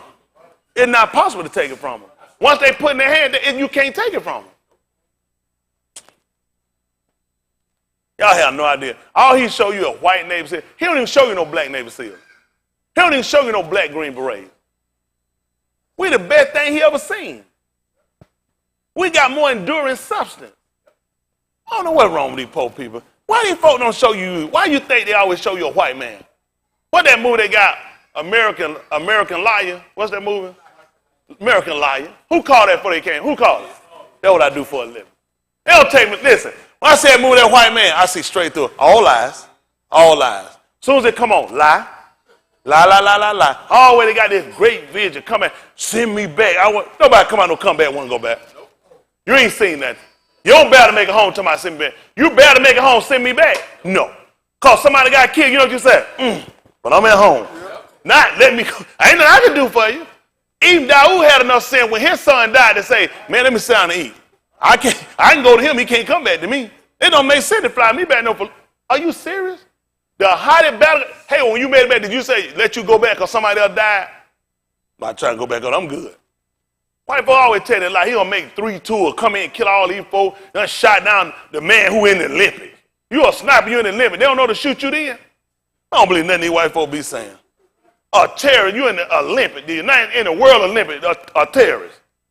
That's the world famous terrorist shooter right there in the Olympics. Come and say, don't tell you to shoot him then. Number white folk, and he shot him through a curve. 5 miles away. Where these white folk get these bullets from? Man, come home all that day and get in the cut and get shot. You ain't have sense enough to realize that boy with you was crazy. Where your Navy SEAL stuff at then? Why you couldn't use your Navy SEAL stuff in your truck? Because it don't exist. Like the boom boom run. In other words, it don't exist. They tell y'all that stuff. I've been listening. Them other guys with him found out about that lying book. They came out and spoke. That joke ain't did all that. What they doing? All white folk came out against him for lying. I'm saying, made that man an American hero. The army, listen, they were so hurt, and they had to go back and take all that junk right back from them. Done gave him medal. White folk been getting medal for stuff they ain't done. They ain't the first time. Don't listen. White folk will get out there and quit before anybody. They will get out there and cry before anybody. They'll bring them back, give them a desk job. They'll do paperwork and sign off on their friends that's still out there and get them medals. White folk been doing, they ain't nothing new. They've been doing that stuff, and then they look great. Then they come in all brass stuff, all this stuff. You can go to the little Chinese store and buy you some too. Ain't nothing. Listen, you can go down there to the Army Navy surplus. You can buy boots. You can get the uniform. You can get all that stuff. Then wife, you can all that stuff on eBay. I tell you, look on your phone and see can you order the brass, get the stuff for Colonel. Look on that. All that stuff you can get offline. Why you think they call it lying? Because that's all they've been doing is lying. Anytime white folk want that, all they got to do is go to line. Once they go online, that's it. They've been lying ever since we met them. Now they got us lying. Y'all don't get it, do you? You spell it one way, I spell it the right way. All he do is go online. Anytime he wants to go online, keep lying and make it up, and y'all niggas believe it. Because he know anything you see, you believe it.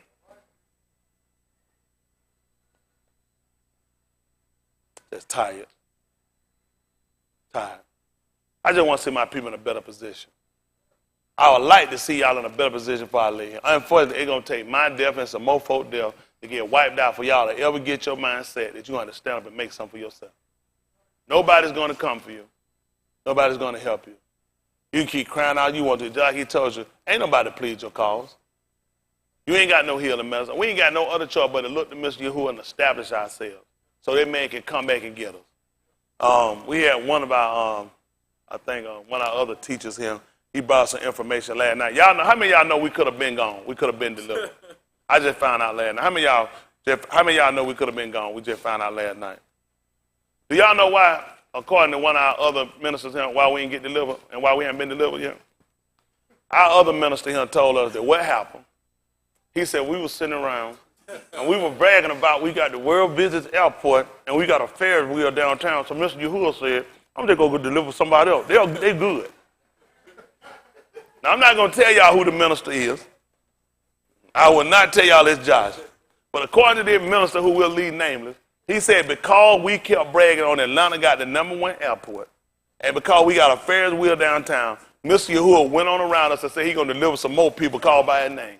Because we was content with our airport and the Ferris wheel downtown. I'm like, where did this man get his teaching from? And you know what he tell you? I get it from you, preacher. Add like Palmer, who was here for the Muhadi today. He said, who taught me? It's just time for us to get conscious.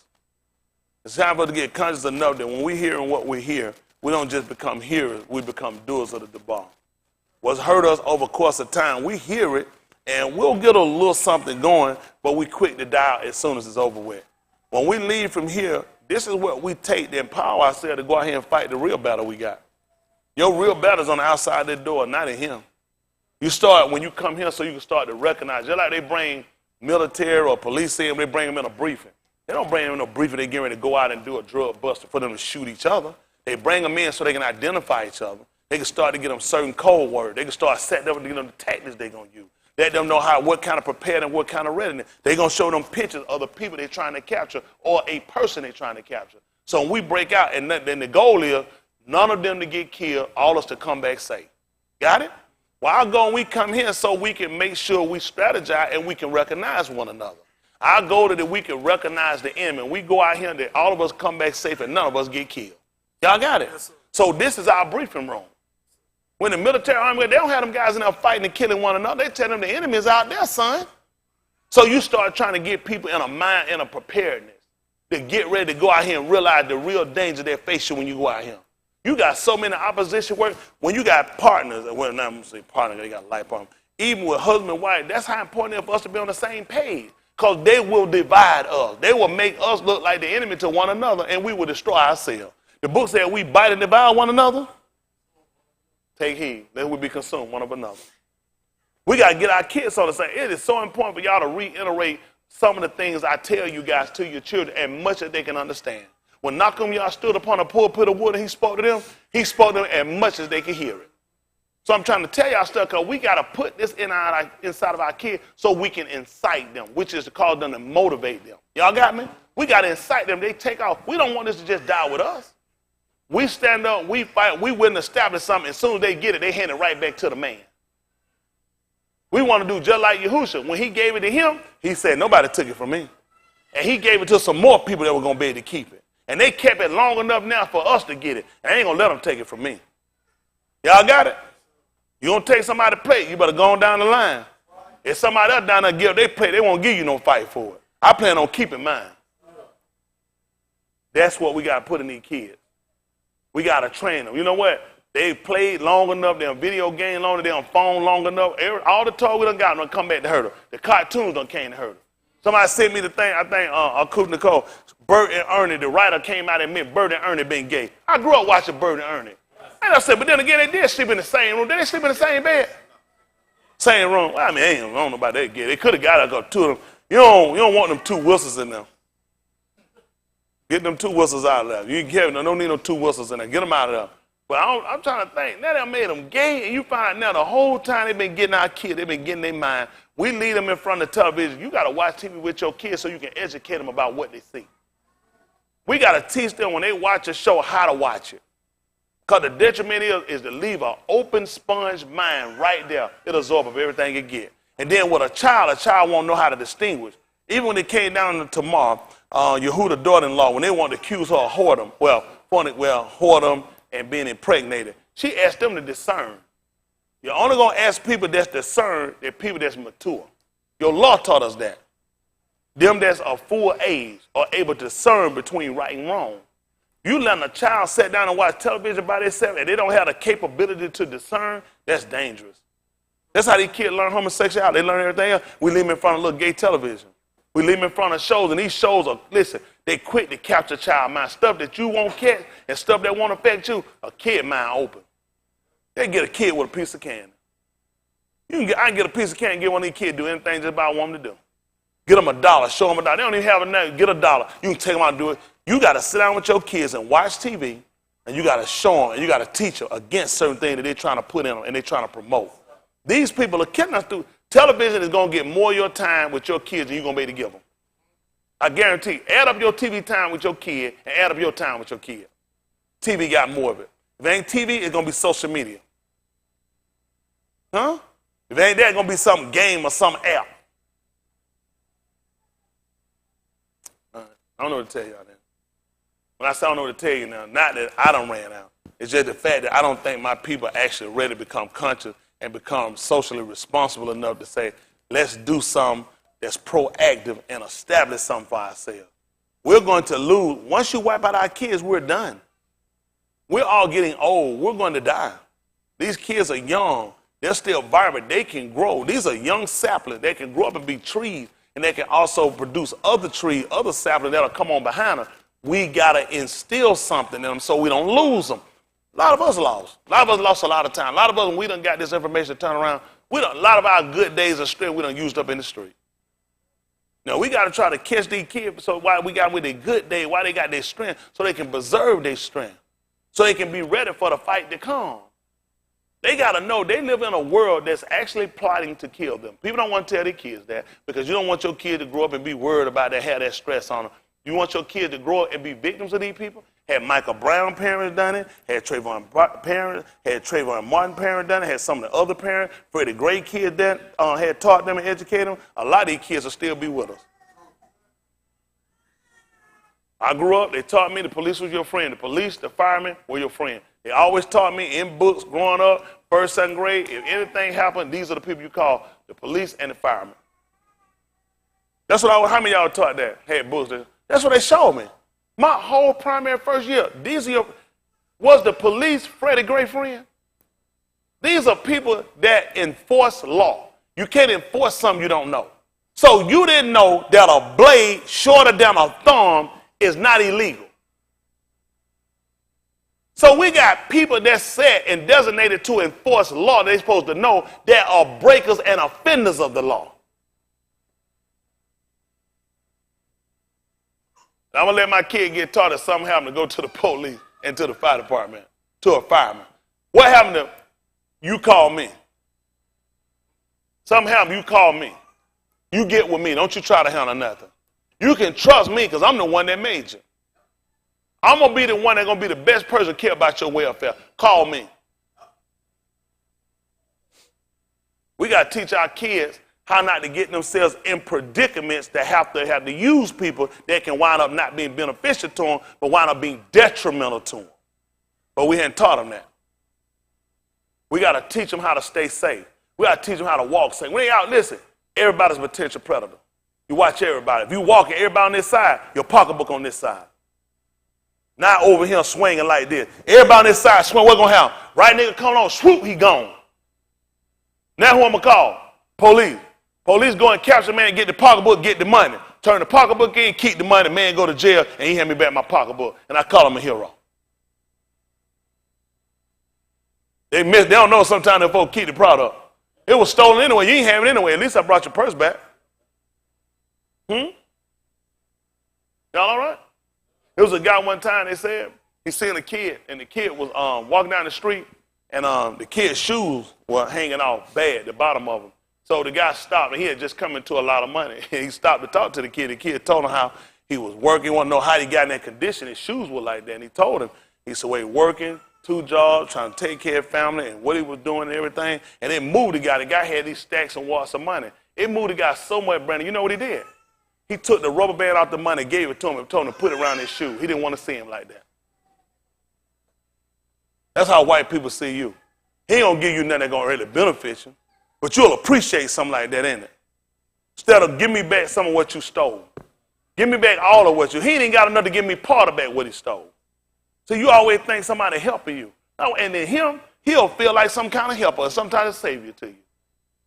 These people not helping you when they're the person. Somebody captured me, do me wrong, and let me go. How did you do me a favor? Had you never caught me, I wouldn't have been in that position. Now I'm going to look around and look at him as a benefactor to me. George White and Abraham, all these crackers had slaves. So to let slaves go didn't benefit me. You had me. That's the problem that hurt me. But you don't think like that. You don't think like that. I need you to think. I need you to get your kids to think. I need you to be conscious of everything around you. Everywhere you go, everybody is a potential predator. So you got to know how to walk. You got to know how to move. You got to know how to navigate. You got to teach your kids how to navigate. You got to teach them how to navigate at school dealing with teachers. You got to stay out of their sight that it can't be a hurt to you. Because when they catch one that they didn't realize I can do paperwork and I can start a file on them, and I can get them out of here and I can mess their future up, you got to teach them that. Don't let them learn it when they're sitting in prison. You got to teach them. The worst thing they see is a little black boy. You know what that little black boy do? Grow up and marry a little white, he'll grow up and marry a white woman. That'll hurt his lineage. Because once a black baby shoot out of her womb, another one sure to come. She can go back to a white man. He may around have one, and that one be a little darker than the other white kids. They laughing. It happened, though. White people look at it differently than you see it. See, a white man getting a white woman is different than a black man getting a white woman. White slave masters always slept with black women. Black men got killed, they got caught sleeping with white women. Because once he put his gene pool inside that woman's womb, it's a chance that another darker baby could still come out eating behind a white man. What are y'all doing? You don't want to be conscious, huh? So this is why there's a major plot to kill black men to start paperwork and file on little black boys. Because they think every black man wants a white woman. Or should I change it around? A lot of white women want black men. But instead of saying that, I say every black man wants a white woman. See, it's all about verbiage, which is easier. You just can't go take a white woman. She got to want you back. Once he made basketball, once he made football, once he made once he made baseball, he should have get one. Once he get a high political position, something with money, he should have get one. So they got to ensure that they can damage him, his record, they can damage his career, they can hold him back, and they can keep him from ever being something. Look at these black quarterbacks. They don't make it far. Big was on his way being the best thing these white folks ever seen. Steve Young, one of the best I've seen scramble. They seen Vic, this boy can scramble, this boy can run. He running 4.4, 4.39. This joker running down the field, he's scoring. He was exciting, electrifying. Selling more Nike shoes, rolling, pushing Nike through the roof. You had to get him on something. He started trying to be his own man. Anybody that get black cutting and run the Cunningham was great. All these guys that never came through have been good. They never give him a line. They never let a black man ever make it far. They always gonna get a white boy, a clumsy white boy, can't run, gonna be the best you ever seen. White boy get one Super Bowl. Drew Brees still one of the best ever played the game. One Super Bowl. White boy, nigga win something 18 times and he average. Average. That's how they treat us. That's how they treat. Listen, if any white man had did what LeBron James did, I'm not a fan of LeBron James. But the fact that you don't go on 8 times straight, he'll be in history book work. That's just as good as winning. They'll never give a black man no kind of credibility like that. Anything we get, we gonna listen. One black man take a losing team and he'll take off with it and make it a winning team. That's what Mr. Yahuwah did. We were losers. He said when he came and got us, we were nothing. He made us a winning team. But we're going to championship, we winning though. We winning this thing. We win the whole thing. Yahoo demon folk. That's just being honest with you. And I got to tell y'all that because a lot of time I guess we're not mindful. We're not conscious of the fact that we're people with a better ability than what they told us. Stop letting these people define. What is your enemy going to tell you about you? 1 Corinthians 4 and 13, I'm going to let y'all go. We were going to order y'all some pizza, but y'all going to be all right. Then y'all stay too long, then you ain't going to clean up, and somebody going to steal more than the other one. Just go home, eat dirt, eat what you're going to do. Y'all want to go ahead and just, at the end of the night, we're just going to do it one more union? I'm with y'all. We finally thinking a lot. Make it 4 and 11. 1 Corinthians 4 and 11. I'll let y'all go. I have most stuff, but y'all be all right. Anybody watching, they looking for us to come on at 7 o'clock. We're going to probably be passed out. They cut the camera, I'll be laying on the floor like that.